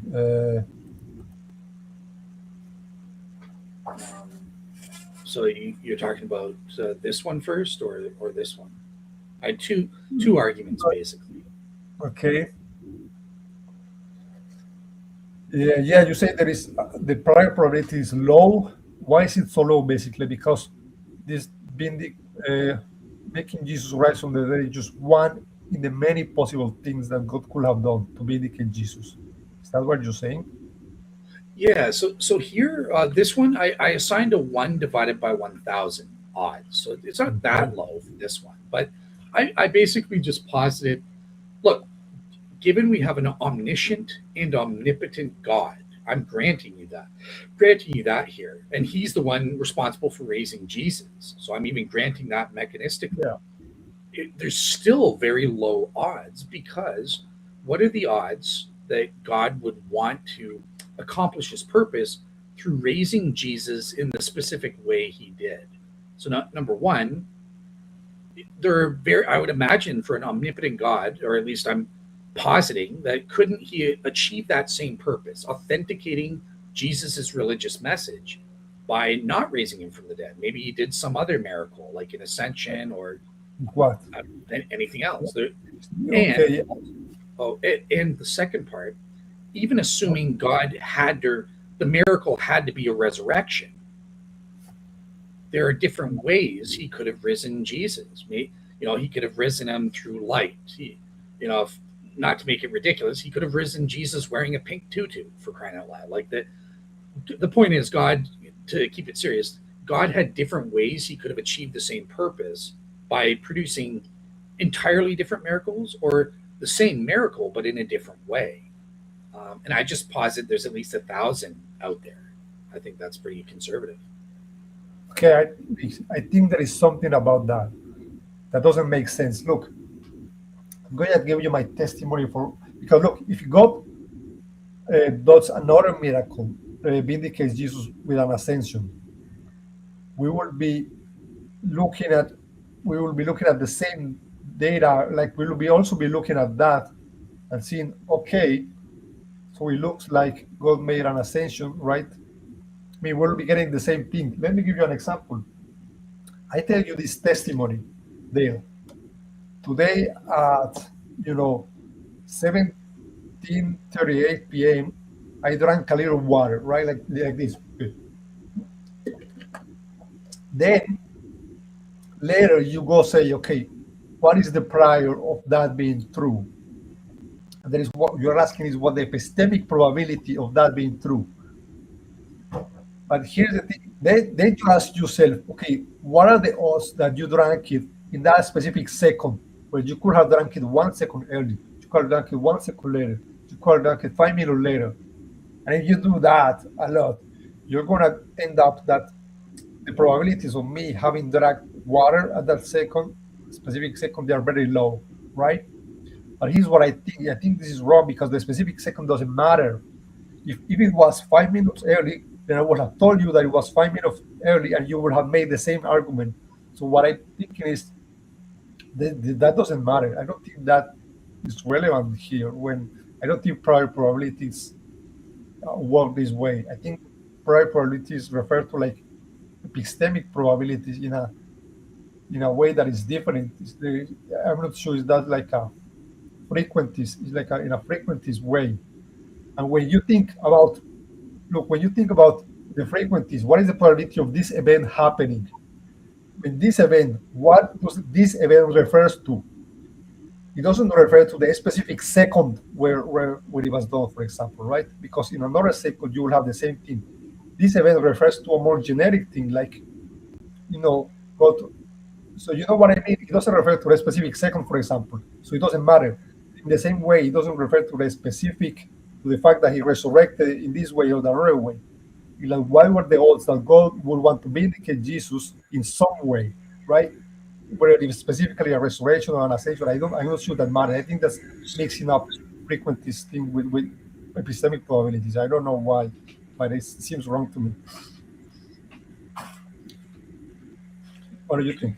Gotcha. So yeah, so for the sake of honesty, I'm going to be doing a review show following up with you. So I agree with your criticism, but in playing as the resurrection skeptic, I do want to say that what you're saying though is still wrong. It is still relevant. Like when we calculate the probability, right? We have the specified probability. In this case, it's the resurrection hypothesis, raising Jesus when he did in the way he did, to achieve that specific goal, divided by the total number of alternatives, right? Hold on. And Why not at that specific time? Do you add what is the order he raised Jesus at that specific time of the day?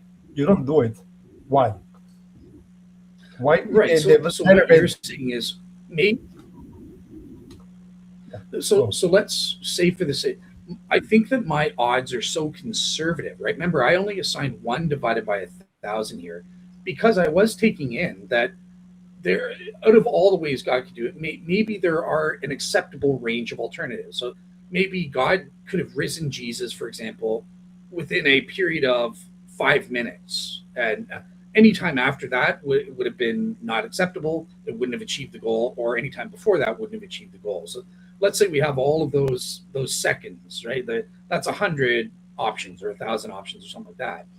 But if you're doing it that way, that increases the denominator as well, right? Because there's the alternative by seconds and stuff like that. So I kind of included that factoring into the lowest common denominator and just said, well, I'm just going to give it 1 divided by 1,000. I'm not considering, what second does he do it at and stuff like that. I'm just considering the way he raises Jesus, right? So what mechanism he uses, and the fact that he is raising Jesus as an alternative to other miracles like an ascension.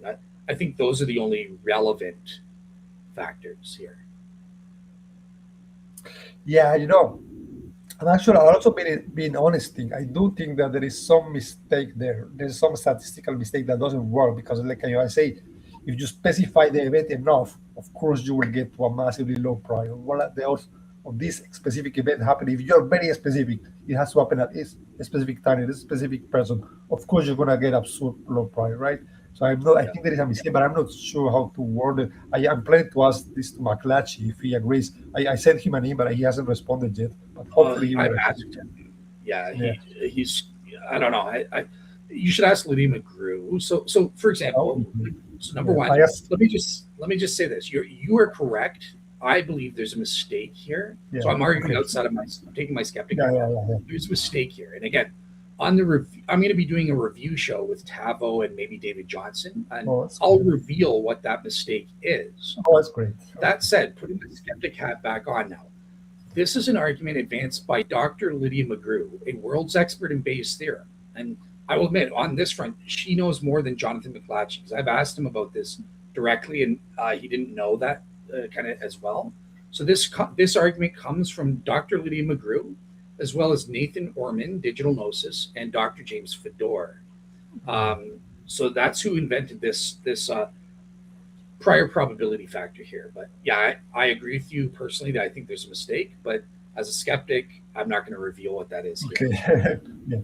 Let me ask you, what about the second one then? Because that's the big baby. That's where I said there's a 1 out of, where's my slides?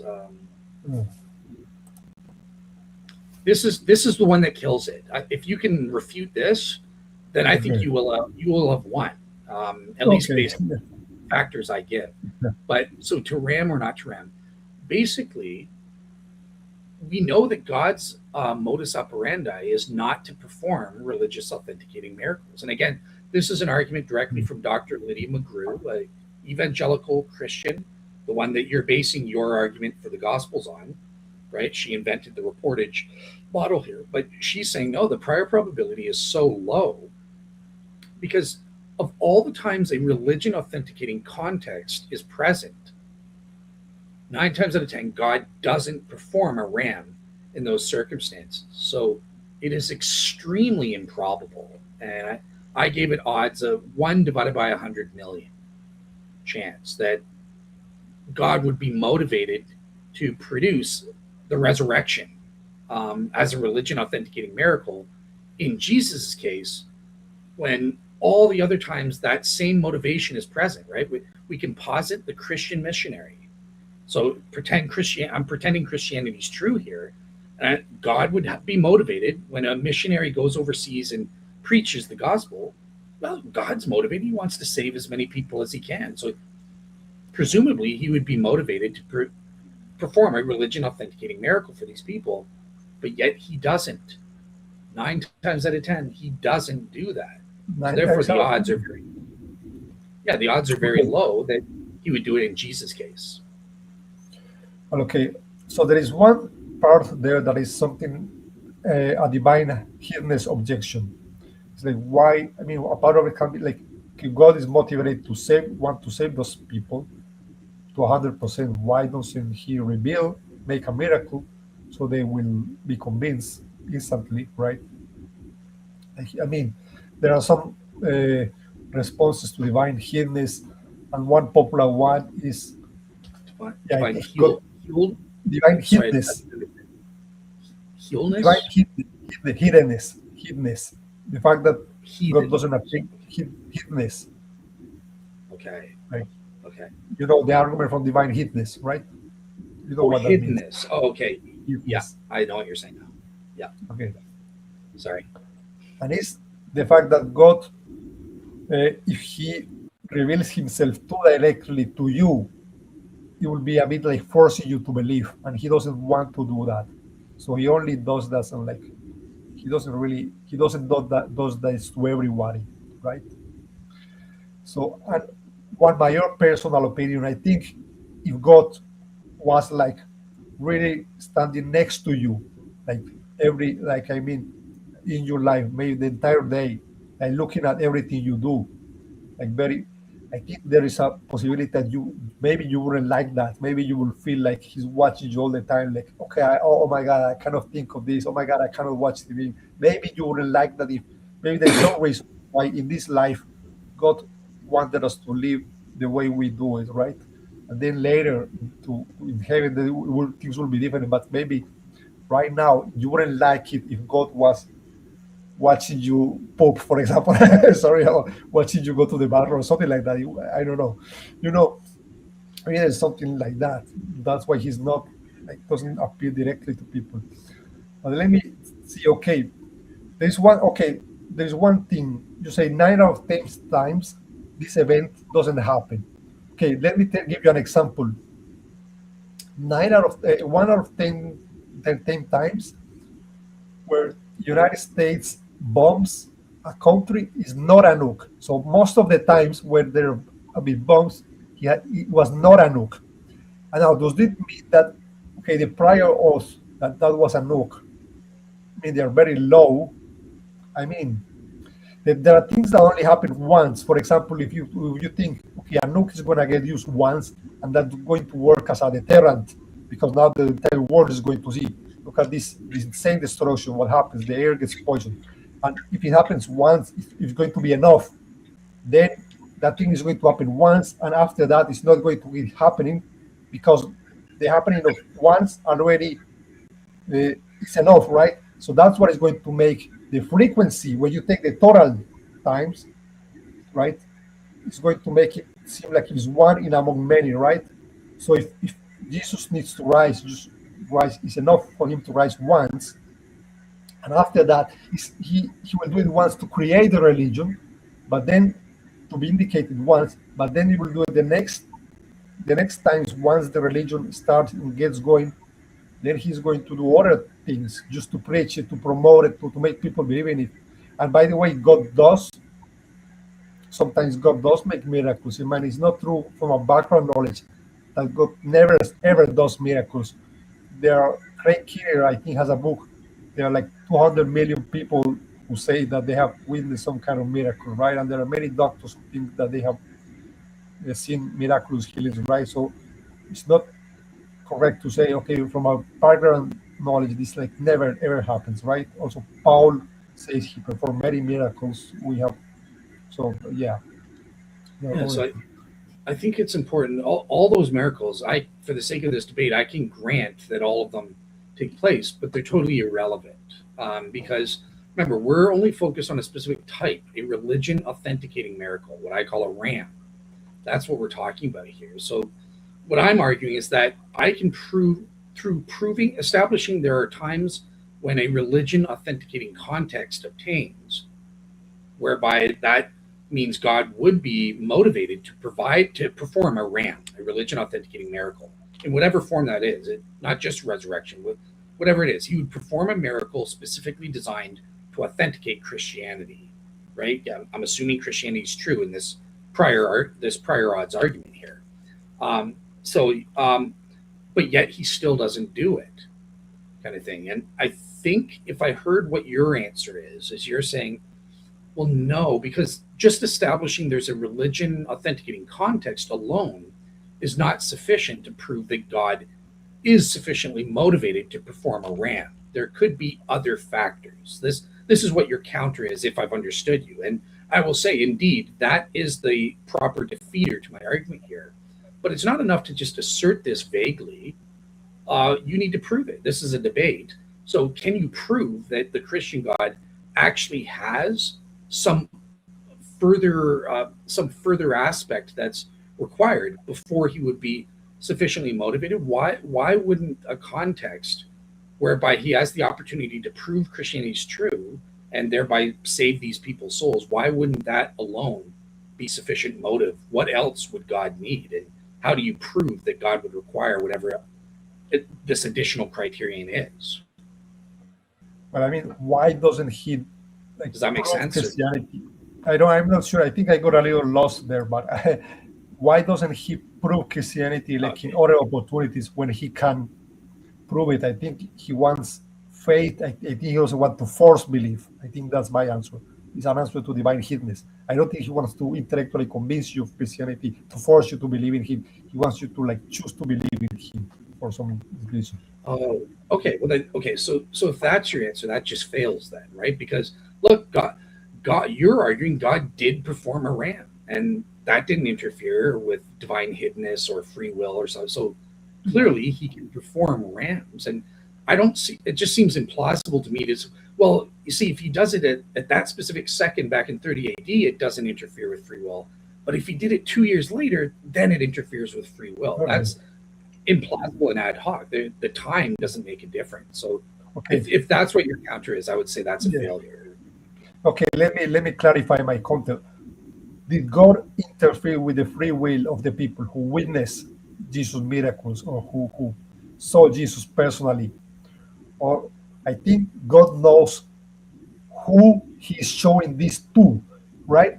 He knows, he knew that Peter, for example, like when Jesus went to Matthew and told him, "Come follow me," and Matthew felt some divine something when he was compelled to follow. He wanted to follow it. I don't think Jesus did it to some random person who didn't want it to do it. I think God knew that this person would have been something about the heart. It would have been open to that, and it wouldn't be an infringement on the way the person, because the way the person is, something about his heart, it would have been okay for that person to do something like that. But maybe for other people, he doesn't want to compel them. And there were many people who witnessed his miracles and didn't believe in Jesus, right? Right. So not everyone is going to be compelled to believe in him. So I think God, for some people, they witness this or that, and it's not like forcing them because of however their heart is. But for other people, then it will be forcing them. That's what I would say. Also, you're asking God to do is like to everybody almost, because then you're always going to keep saying, but why doesn't God?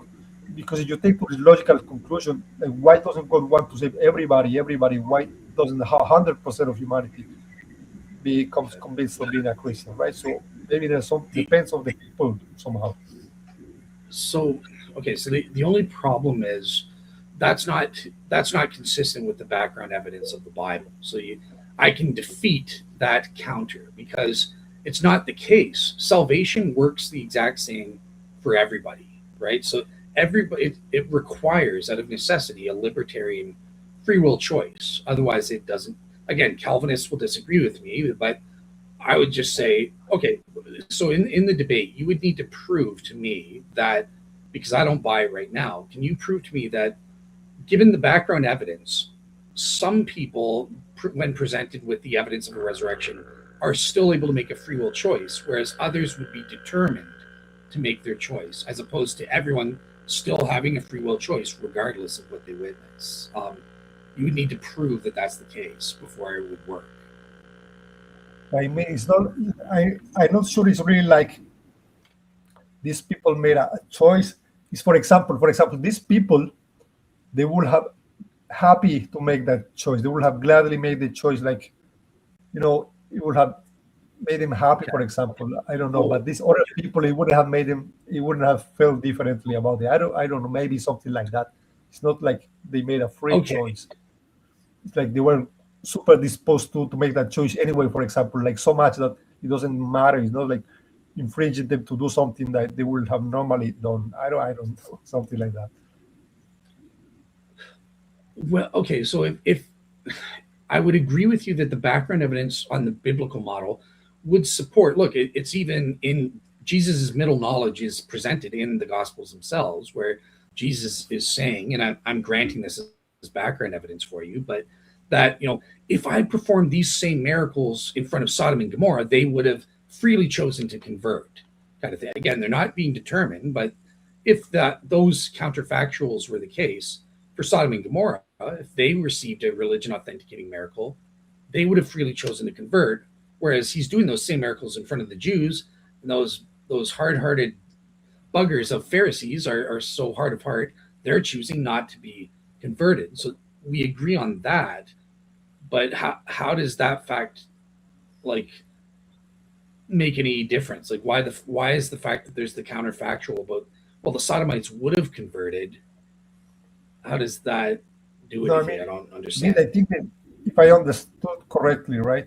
I think the problem, what you're saying is, I'm saying God doesn't want to force people to believe, and your counter was to is, okay, but God did force some people, right? That's what you're saying. That's your counter argument, no? No, he forces no one. Like you can't be forced into salvation. But no. But your counter was, okay, by providing evidence for some people, it was like he would have forced them, right? So why did he do them? That's right. Is that what you're getting at? The response. Oh, you were saying that was my counter? No, that wasn't what I was trying to say, kind of thing. No.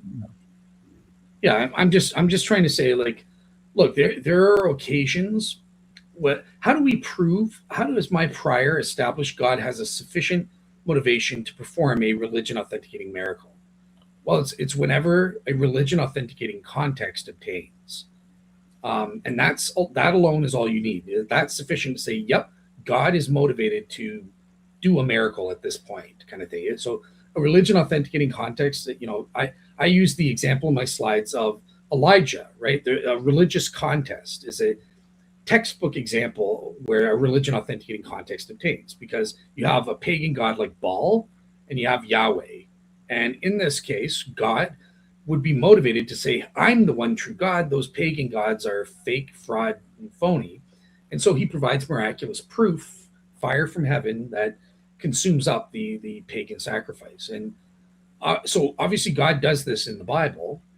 And what I'm saying is, in all the other occasions where this religion authenticating context obtains, 9 times out of 10, but God doesn't send fire from heaven. He doesn't do a miracle. He doesn't raise someone from the dead. He doesn't produce whatever that miracle is to say, yep, Christianity is the true religion, that other thing's fake. Okay, I get it. But look, what I will say is, you're treating all religious authenticating contexts as if they are the same, and you can put them all in the same frequencies bag, and then you got a million, and then the resurrection is one among the million. But I think the context of the resurrection of the Messiah, of the one which is supposed to start the religion, right? To start it in the first place. That one is special. It's not the same as the others, right? I don't think he's going to have equal desire to authenticate religion. The desire is going to be equal for all of the million cases. When you say, or 1,000 cases, when you say 1 or 1,000, this and that, right? I think he's going to have a especially higher desire in that one, in the one case where he's going to start their religion, for example.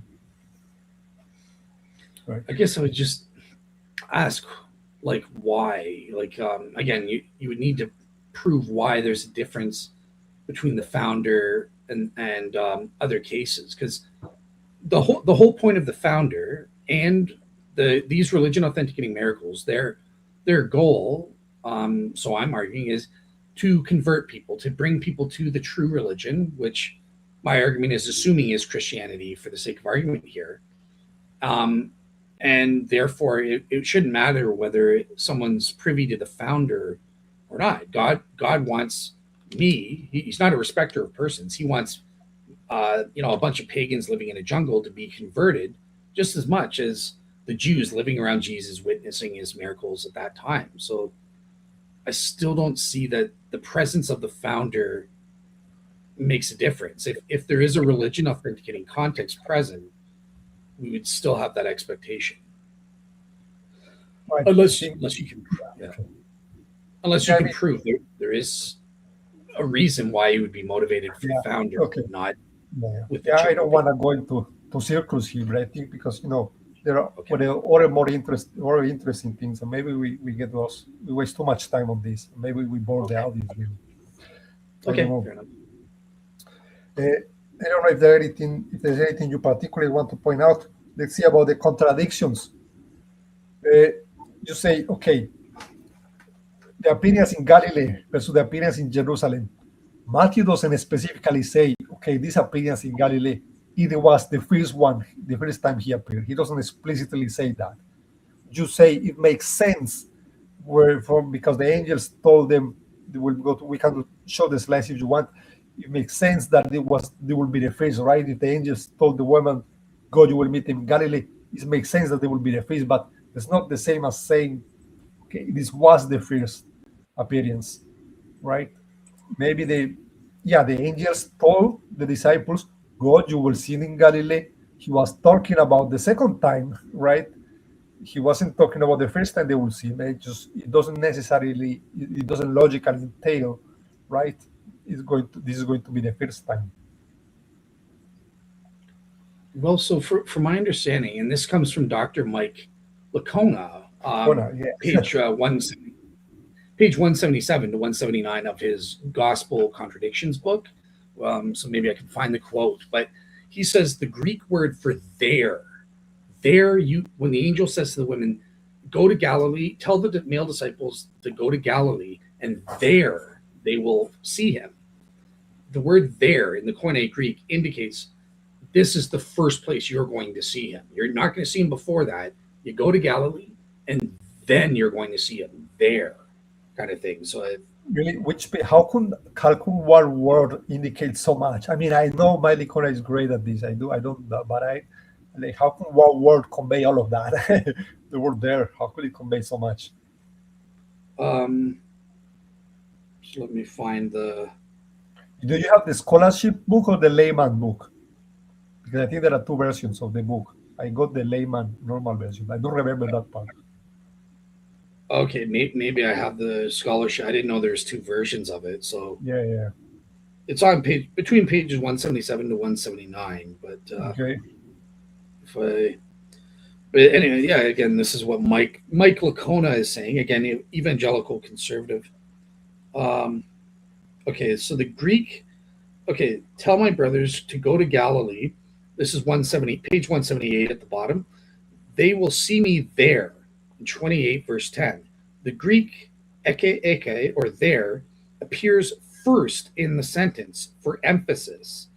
There in Galilee you will see him, says the angel. Then Jesus reiterates with the kakai in Galilee, they will see me. Indeed, in Mark and Matthew, this is what Jesus had told them he would do. And Matthew and Mark informs us that the disciples proceeded to Galilee as instructed, and Jesus appeared to them there first as promised. There is no hint that the disciples delayed. I'm not sure. mean, it's there for emphasis, but I'm not sure it says like explicitly. It means okay, you will see me there for the first time. Maybe it was a very important appearance, right? Some people think that this is the ascension, and the angel was talking about that, right? It doesn't. This doesn't exclude the first appearance in Jerusalem. I don't know. Yeah, I would just say in context, like Mike, I think it's not what you're saying because again, Mike is this is a book on gospel contradiction, so Yeah, he's addressing this contradiction of where did they see Jesus first? Did they see him in Jerusalem, as Luke yeah. and John says, or in Galilee? And this is what he's trying to say is an argument that Mark and Matthew are saying it's by saying there you will see him in Galilee, it is indicating that will be the first time you see him. Like don't delay, get there right now to see him. That's my understanding of what he's writing there. Okay. Yeah. Well, I don't know. I should, I will have to look up what Lydia McGrew or Jonathan. I had a talk about with Jonathan McClatchy and testify about these ones. I actually saw. Lydia, there are other scholars who think that these kind of things can be harmonized, right? Even if I don't know I cannot go That's so true. deep and tell you what the Greek means. That's why, but for example, the one you mentioned on Paul about how in one instance his companions saw the light but didn't hear the voice, and another instance is like it was the opposite, right? What Eric from Testify said, for example, that the word from hearing could be also be understood as they didn't understand the voice, right? So it's not that they didn't hear anything, it's that they didn't understood like the messages. And that would be a possible way to harmonize it. So I just think there are plausible candidates for harmonization for many of these alleged problems, right? So yeah. Yeah, in terms of that one, I would agree with you that I think that is an equally probable harmonization that could work. But the only thing I would remind you is remember in the context of this debate, if I'm able to get equally probable, then I win. I don't have to prove that my theory is in fact true. I just have to prove that it's equally probable or more probable, and then that means I defeat the resurrection hypothesis. So if we come Okay. down to something being equally probable, then I'm comfortable with doing that kind of thing. But the point is, it does raise the fact that okay, even if it's harmonizable, that there are variants in the text and stuff like that, and it's equally possible or probable that those variants could be actual contradictions, and some Christian scholars think that is the case. I'll just leave it at Okay. that. But Okay. yeah, I can't go beyond the data there. Yeah. I don't know how much longer do you want to go? Like you're tired. No, I'm fine, but I don't. Just asking just to Yeah, be sure. well, yeah. That's fine. I'm I having think fun. I think. Let me ask. Oh, sorry. I'm having fun. I mean, it's not that I want to end Same this. here. Just I Yeah. don't Well, want well. to. Let me. Yeah, You've been kind of probing me a bit yeah, and stuff. yeah. I wanted to probe your case because your entire case from your opening seemed to rely on Dr. Lydia McGrew and Jonathan McClatchy and the reportage model for the Yeah, Gospels, but yet you yeah. also admitted that they are Greco with the majority of biblical scholars that it is Greco-Roman biography, which can allow for variances, right, and flexibility in how they report details of a secondary nature. So why are you kind of assuming that okay, well they must be reporting like why are you opting for the more conservative reportage model? But I mean, as far as I know, we take the gist of what those Greco-Roman biographies say to be accurate, right? I mean, they varied things a little bit, but I mean, they didn't vary them like a lot, like so much that now the gist is false, right? Hmm. So it doesn't matter if they were like. I don't think that matters very much. Yeah. Okay, that makes sense. Because you did argue you don't need the specific aspects like eating and touching, just so long as it's a well. Let me ask them, like, why do you think that the group simultaneous group appearance is a fact that instead of it was just like a mismemory or maybe okay, before I ask that, let me ask this. Do you agree with Mike Lacona that there are fictionalizing literary devices that a Greco-Roman biographer could use? Because Lydia and Jonathan, they deny that. There are literary devices, but not ones that are fictionalizing, meaning they report that something happened that didn't. If the Gospels say they touched Jesus, then that means John is attesting they touched him, kind of thing. But someone like Mike Lacona will say, well, there can be fictionalizing details. So it's reporting details that didn't actually happen for literary purposes. Are you open to the latter? I mean, are you asking if the Gospels have this, or if there are in general in Greco-Roman biographies these things? Okay, so both. Let's start with in general, but then also I with don't know. the Gospels. I don't know. I Okay. don't know if that I wouldn't know how much to what degree do they fictionalize things. I don't have no idea. Oh, Well, you've read Mike's book. That's what his book's all yeah, about. Gospels, right? He yes, used Plutarch as an example. yeah. I didn't see like massive fiction. I didn't have the impression that it was like massive fictionalizing stuff. I think it was minor stuff, like I don't know, changing like where when did that event happen. They change the timing, like they put it happening earlier because it fits the topic better or whatever, or it's easier to explain. But it's not. I didn't see things were like massive. Yeah.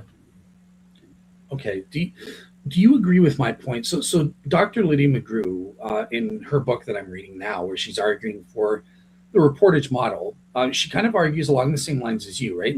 And I agree with all those facts. I'm granting them not just for the debate, but I think that the argument from undesigned coincidences is there's something there in terms of the general reliability and stuff. And so you point to she uses a loaf of bread to compare to the Gospels and say, look, I can prove the beginning is accurate. I can prove that there are details at the end that are accurate, and I can take out various slices and prove they're accurate and stuff like that. So therefore, you should just the entire loaf as being accurate. Every slice is historically accurate.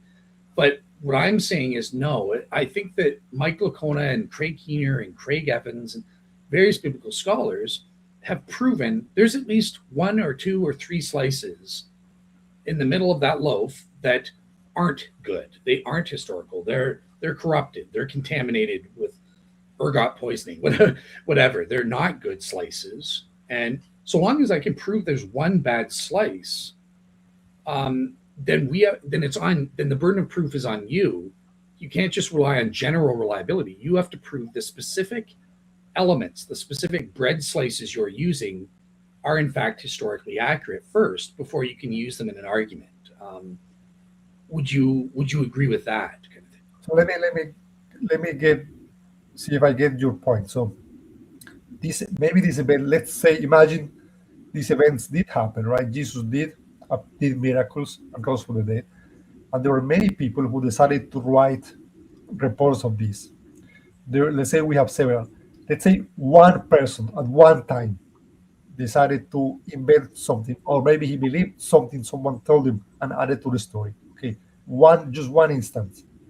Do you think now, okay, now because of that one thing, now we can look and say, okay, everything could be fake, given that, I mean, given if we had like good evidence that the narrations were reliable. Let's say we have some very strong evidence in general that the reports are reliable. Do you think one weird thing in one of the reports now automatically discards the whole thing? No, I don't think it works in reverse either, right? I think the Gospels. I would agree with my Christian hat on to be clear. Okay. I think that there is evidence that the Gospels are generally reliable, but that doesn't mean they're inerrant necessarily, and it doesn't mean that they are, for the purposes of this debate, with my skeptic hat on, and even as a Christian, I would still argue that you need to be the burden of proof is on you to prove that the details you're using are historical. And I think you would have to use tools like the criteria of authenticity for that. You can't rely on like what Lydia does and goes, well, I've proven all these bits in the Gospels are reliable. Therefore, you just have to take the whole loaf as reliable. Touching, eating, The doubting Thomas story, you just got to take that as reliable because I've proven the general reliability. And Let me ask you something. So you think the parts about touching Jesus were additions, right? Were invented parts, right? Invented stories. They added them later. yeah, yeah. What So about the that's miracle? Yeah. What about the miracles of Jesus? All of the miracles, all of the healings, or the part when Jesus expelled demons and the demons went into pigs and they immediately went and threw themselves off a cliff, or the part where there was a man who was paralytic his entire life, and then Jesus touched him and he walks. Okay, you think that was also added or invented, or what do you think about that part, the miracles? Because uh, the miracles is a lot of that. What do you think about the miracles, for example? and to clarify, you are asking me as Dale the Resurrection skeptic, right? In the Yeah, context of the yes, debate yes, here. yes. Okay, good. So I just dismiss all of them. I believe that it's a historical fact that Jesus was known as a miracle healer and an exorcist. That's historically proven. As to whether or not we can establish, okay, well, if I've got to be truthful, there are some specific miracle healing accounts that I think Dr. Graham Twelftree has proven there's a historical kernel to them, but none of that, all of them can be explained away naturally. From what I remember, I don't believe there's any proof for supernatural miracle Okay, healing so here. what about the paralytic or the blind man? Like that cannot be explained. A guy was blind, and Jesus put his hands, and then he could see. I mean, you can explain it. You can say it was a lie and it was an addition, right? But you cannot Yeah, say that's why. maybe. Yeah, but you cannot say okay, he had a psychosomatic blindness for his entire life, and then he went away. No, that's just ridiculous. But you have to say it was addition. It was a lie, basically. They added that part, or they embellished that. They exaggerated or embellished it by the miracles. You would say that with your Yeah, skeptic hat. Okay, how is my problem? yeah. The, the miracles are like half of the gospels. They are a large part of the gospel. So what you're saying is that a very large part of the gospel was invented or embellished, like a lot of it. Now, if a lot of what I ask you is this: if a lot of the gospels is embellished or invented, do you think you're going to get onomastic congruency at the end, for example? You get my point. Uh, yes. Sorry, it was hard for me to understand. Okay, so you're. I think you said like because I admit the undesigned coincidences with respect to the historical details and stuff like that, like cities and names and stuff like that. Don't I also have to accept that for miracles? No, no, no, no. I'm saying, hold on. I'm saying the miracles, right? You think, or the skeptic position, right? Those stories were invented, they were added later, right? That's what you think. They were embellished, they were added, right? Well, They yeah, were not not in true. all. Yeah, like there, and there may be for some of them. I like I said, I appealed to Dr. Graham Twelftree, who says that 22. He argues for 22 of the miracle accounts in the Gospels. He thinks we can prove there's a historical core or kernel, so something Okay, okay. happened there. But as to what exactly it is, I think like the details of the blind. I was born blind, and I went into the priest, and he rubbed mud in my eyes.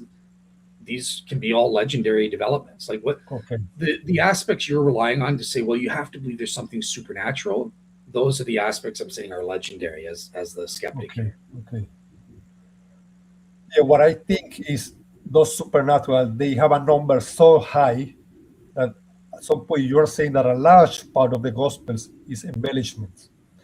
But if that this is the case, if such a large part of the gospel was embellishment, you will not get onomastic congruency, or you know what you get my point.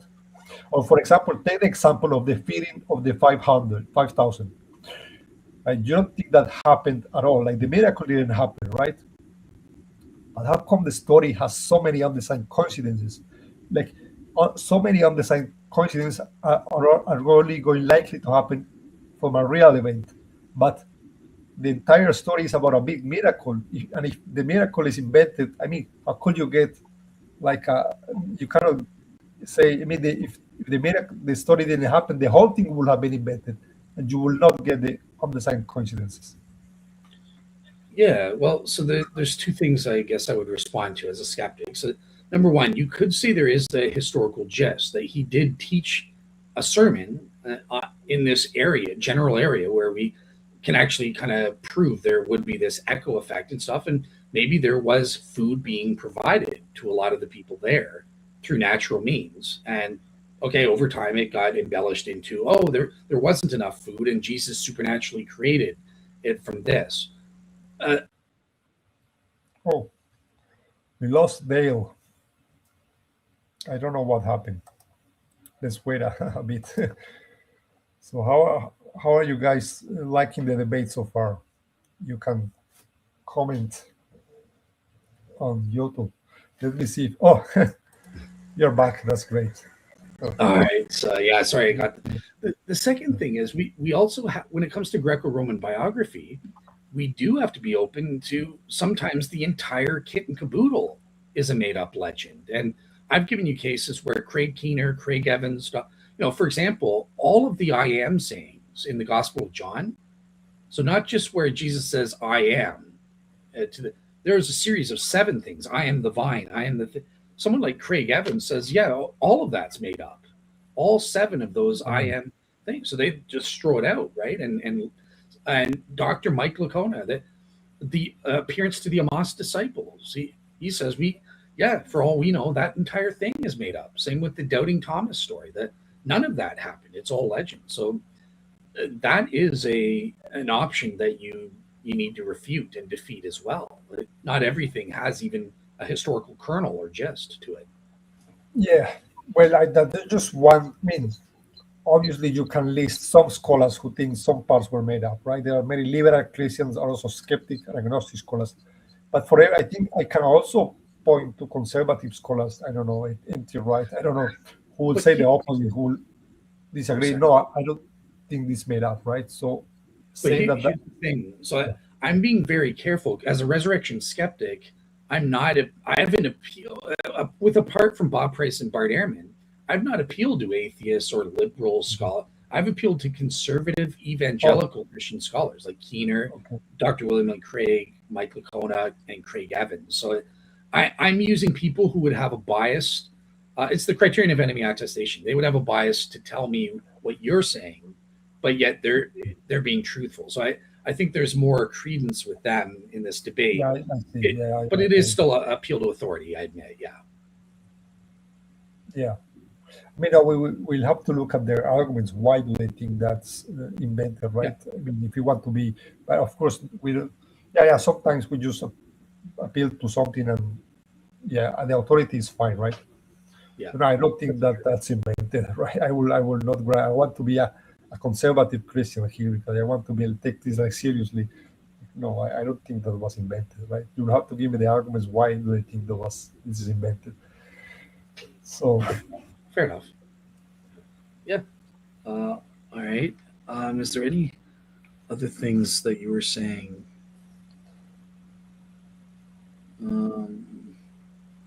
So you think Luke, for example, would have invented stuff, right? But Luke, do you agree that Luke was a travel companion of Paul? Yes, I agree that the evidence proves Luke was a traveling companion of Paul.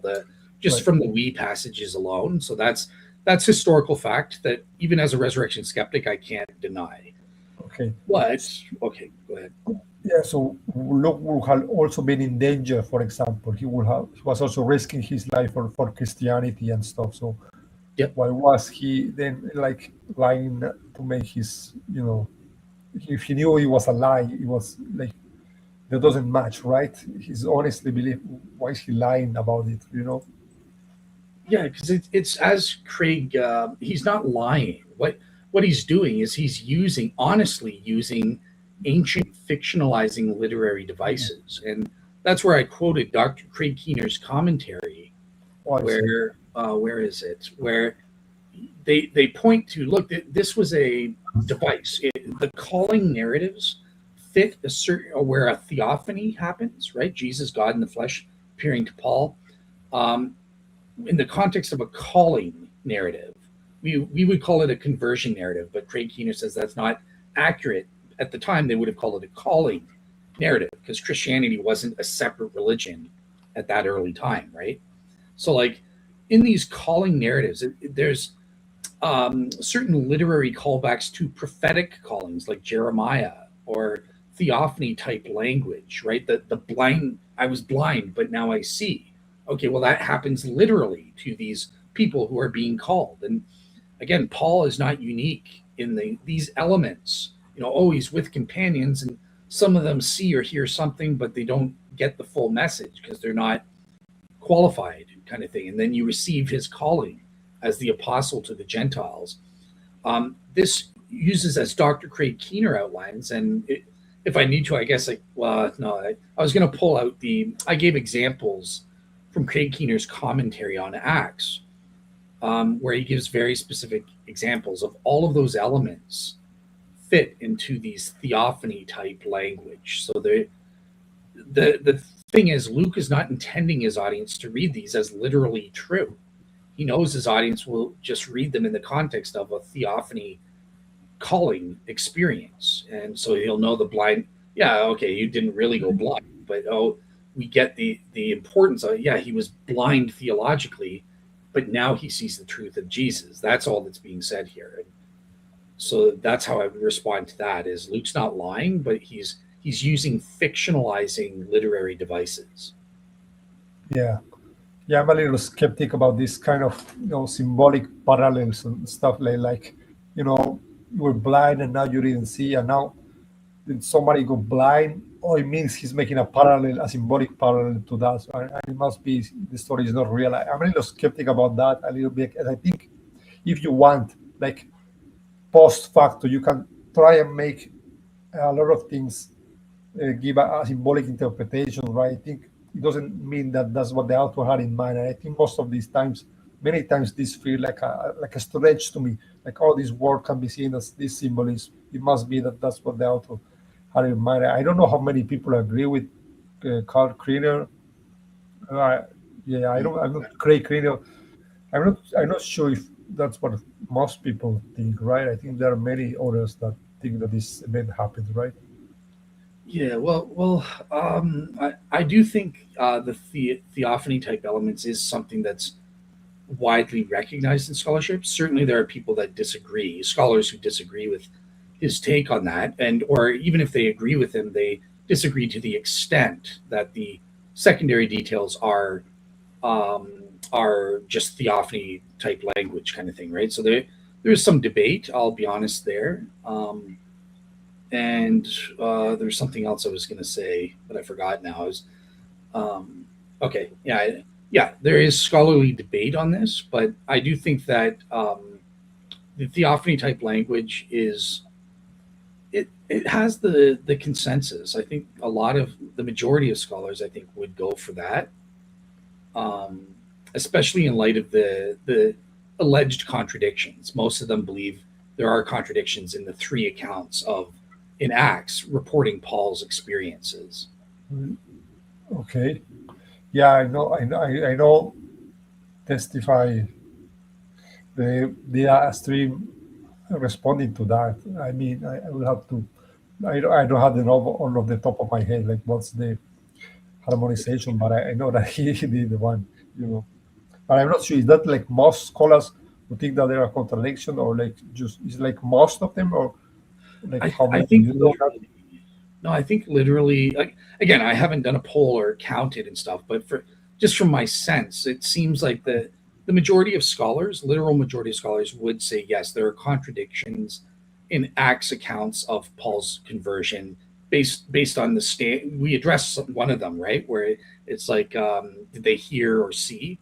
The other is, okay, did they fall down or not, or something like that. So um, that said, there is something that's unanimous in all of them and stuff like that, that Paul records his experience as a vision and stuff. And the majority of scholars seem to prefer Acts even over Paul's own epistles, where he doesn't mention a vision at all. And in fact, he differentiates a resurrection appearance from just a mere vision and stuff like that. So there are times when scholars will prefer Acts in a way over even Paul's own letters and stuff. So it's a matter of debate. I'll be honest on that front, but once again, in our context of our discussion here, if you're going to be using the details in Acts, you've got to prove to me that they are probably true in some way. I'm not going to just grant them to you. The only fact I think is provable with the criteria of authenticity is that Paul had what he believed was a resurrection appearance.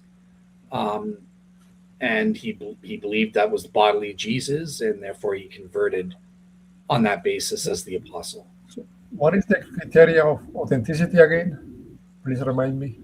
These are tools that historians like Gary Habermas or Mike Licona might use. Things like the criterion of embarrassment, the criterion of dissimilarity. Yeah. What the authenticity one? What does that one say specifically?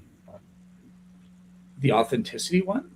Yeah, you say the criteria of authenticity. You just say I will have to prove using that one.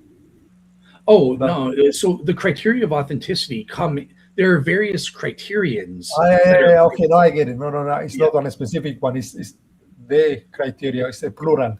Okay, now yes, I get it now. Yeah, exactly. Yeah, like the criterion of embarrassment is one of the criteria of authenticity, for yeah, example. now I get it. Yeah, sure. Yeah.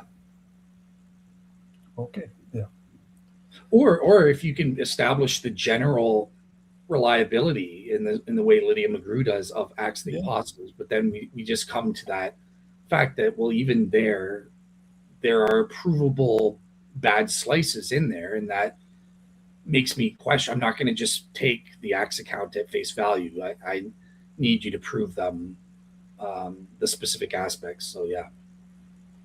yeah, sure. Awesome. Yeah, And what did you? Okay, you talked about the appearance of the 500.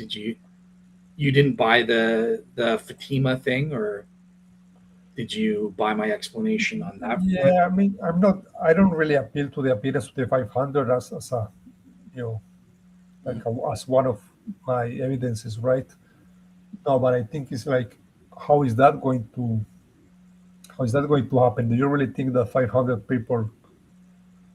I mean, it's not the same to see what the sun does and see some colors as to see Jesus, right?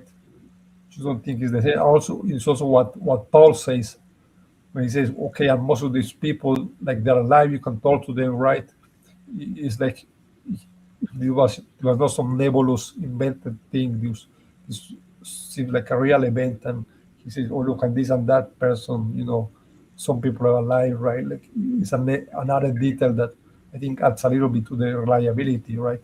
But I'm not relying on the appearance of the 500s, right, for my case. But don't yeah, but that's exactly like Fatima, right? So there is a different context, right? So I think the nature of the appearance was probably something like, okay, I don't know, maybe it was something as simple as they were preaching about the resurrection of Jesus and the ascension of Jesus and stuff like that, right? And all of a sudden, at the right moment, the clouds part and they see the sun, or something like that, or whatever it is, or something like that. So, that's Jesus. He appeared to us, and stuff How like that. From up now, that's what they say with the Fatima thing, right? All it no, is, but if you ask them for the okay, details, they see a sun and stuff like so that. But it's in it's believed by these people that the Lady Mary appeared to these children who say they saw them, but also the other people who say I just saw the sun. They're also believing that it was a supernatural appearance, right? Like in their reports. So even though they report, look, I just saw a sun flicker or something like that. But I believe that was the supernatural appearance of the Lady Mary and appearing to us. And I believe the reports of the girls and stuff like that. So like that's something similar happened to that. And oh yeah, that was Jesus. Yeah, we saw Jesus as well. And stuff like that. He's up in heaven now, and he was giving us a signal that he's risen from the dead. Just like, yeah, okay, you don't okay, buy no, it. that's okay. No, go ahead and refute it if it's. No, I mean, if you see the sun, the clouds part, and you see the sun, well, that's not Jesus, right? That's not the same because there is a bigger difference. In Fatima, what people reported is seeing the sun dance and have colors or something, right? Right. And that's easier to get confused. If you just stare at the sun, I think you may get confused. That's easier. But it's not so easy to look at the clouds and the sun and then say, "Oh, that's Jesus," right? That's more difficult, I think. No, but they're seeing the sun. They didn't. Isn't this in the context of reporting it was the Lady Mary who appeared? This is a Marian apparition, right? No, but what I heard is that the sun dancing. What I heard, the miracle is the sun dancing. They don't say, okay, the Mary appeared in the sky. Okay, some people say, but that's because you have like tens of thousands of people. Some people even say Mary, I think, but most people say it's like the sun dancing and changing colors, right? That's what the report is, the sun dancing, not that Mary appears. Yeah, but didn't they? So, from my understanding is that a lot of those people would confirm that Mary appeared to them that day, even though they themselves are saying, "Well, like, what did you personally see?" I just saw the sun dancing or slightly wiggling or something like that. But from my understanding, they if I'm wrong on those facts, then I guess it's not analogous. But from my understanding, they would be like, yeah, Mary. If you ask them, did Mary actually appear to you guys as a group? They would say yes. Yeah, okay. I mean, no, but the miracle of the sun is, yeah, the sun appearing to tremble, spin, and cast colors. I mean, that's what most the crowd of in the crowd did not report seeing Mary directly. I mean, it's not that, right? I mean, some people witness seeing the Virgin Mary. I mean, but the overwhelming majority of reports focus on the solar phenomenon. Like what most people say about this apparition is, no, they saw the sun. I mean, we'll have to look at what most people actually say, but that's what I'm getting from Google. I mean, it is, yeah.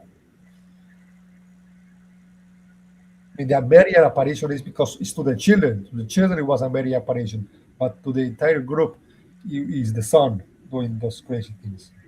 Right, right. But they are affirming what the children saw, even though they're saying, yeah, yeah, that Mary did appear to us that day.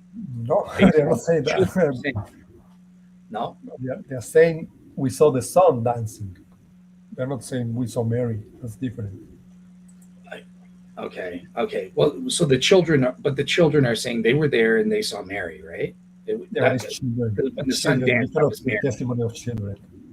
Right, Seriously. right. But do you understand? Okay, so the point I'm making, and I'll shut up after this because it's getting repetitive, is that Yeah. based on the reports of people, so what, even though what they only saw, if you ask them, what did you see? Oh, I saw a dancing sun. Nonetheless, that fact is also in their minds, right, consistent with also saying, yeah, Mary did appear to us, and the children even told us Mary was there. I didn't see her directly, but obviously she was the one responsible when the sun was dancing. That was Mary appearing to us, and I just didn't recognize her in that Yeah. form. Okay. So they think that Fine. the sun dancing is Mary appearing, based on Yeah, the. that's fine, right? Because it was connected to, like, the Mary had appeared to the children, and maybe they will be like, yeah. I think that was a manifestation of Mary, and things could get lost in translation, and like, something like Yeah, that, right? Something, maybe something similar happened to Jesus. Is what you say? that's Okay, what. maybe, Yeah. sure, So sure. like Jesus, There was, yeah, Peter's preaching on the mountain or something, and then he ascended into heaven, and then they look up and the sun starts dancing. Same thing that happened at okay, Fatima, okay. and Yeah, someone said, I'm gonna yeah, say that's not impossible, right? I wasn't appealing to that as a strong evidence anyway. Sure, that's okay, okay. And bear in mind, I gave it unfavorable odds. I said it was improbable relative yeah, to the resurrection in whatever degree I did. So okay. awesome. I think that's everything. Unless there's anything you want to say about Yeah, no, I James, think that's enough. Yeah, we have been good. It's long. It's been long enough. I think. Yeah, sounds good. How's the audience doing? Do they have any yeah. questions or? Oh, yeah, we can look at a few. I think it's very, yeah. Uh, Let me see. Oh, that's really sucks that I cannot show them in the screen. Yeah, I don't know. I mean, if somebody's asking if none of the disciples were present at the crucifixions, how do they obtain their account? Only Mary Magdalene was there at the resurrection. I don't remember. I think some disciples were present at the crucifixion, right? I think Yeah, John. John, the beloved disciple, was there.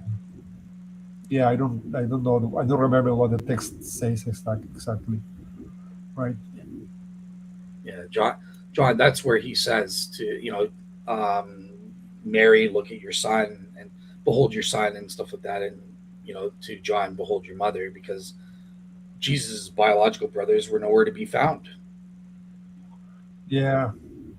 Yo, maybe he just. No, I shouldn't put my skeptic hat on, man. Maybe Jesus trusted John more, or for some reason, I don't know. Or maybe maybe John was closer to Jesus at that point where Jesus wanted to say that. Maybe just that, right? Maybe there's a trivial explanation for that. Yeah, well, I just I think it's just that's improbable given the culture at the time. Okay.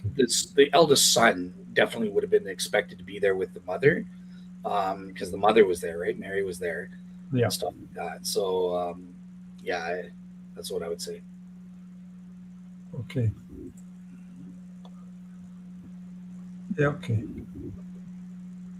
Yeah, I think this. Yeah, I think that's all. Yeah, it's sad that I cannot show them on the screen, but yeah, I Okay, don't think many people will watch it. If this is like 3 hours, they will look at it later and they will see, no, that's too long. So I think that's enough. okay, fair enough, fair enough. Well, Do you want to? Yeah, is there anything that you want to say?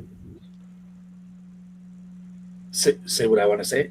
No, is there anything else that you want to say?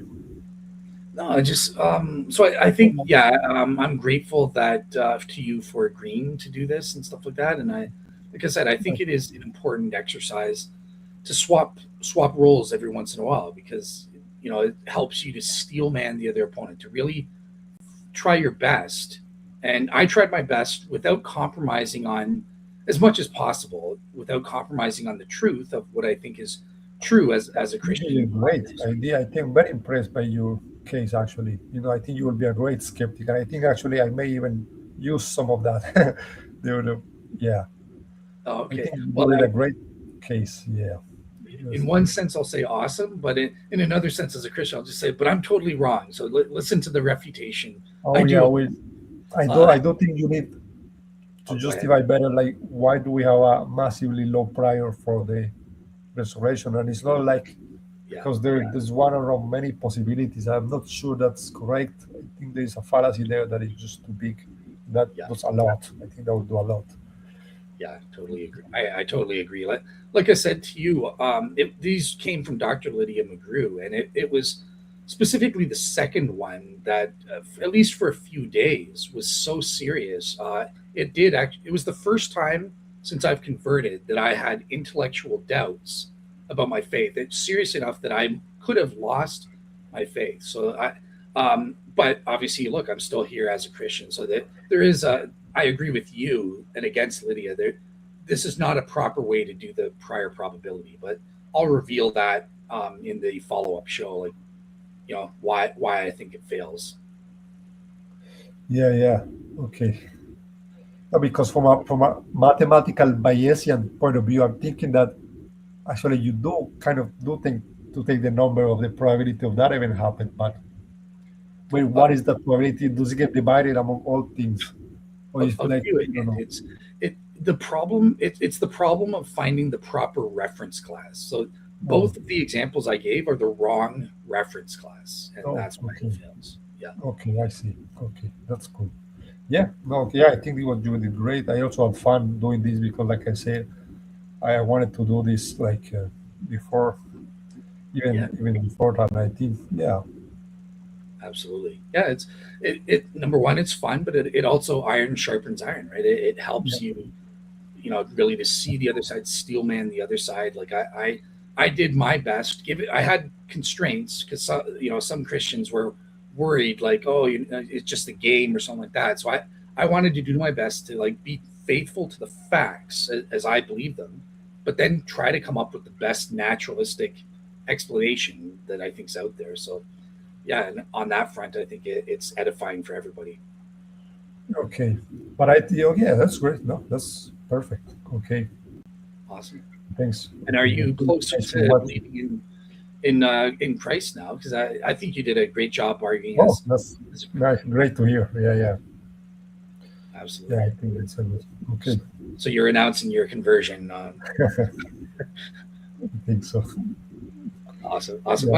Well, I'll just say this and then I'll shut up and let you close. But I do hope that when you put yourself in the Christian side, it sounds like you did do your research into some of the best Christian scholars that we have out there, like Jonathan McClatchy and Liddy McGrew, and it sounds like you are buying at least partially some of what their argumentation against some of the more common skeptical objections. So I think that's a plus if that's the case. I do not think that all skeptical arguments are correct, right? But yeah, that's great. Awesome. Yeah. Okay. All right, I'll let you close out. Yeah. So anyway, that was the debate. I hope you guys liked it.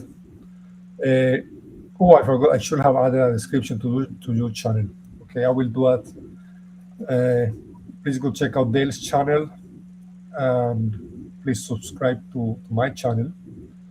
And yeah, see you next time. Awesome. Bye. Take care, everybody.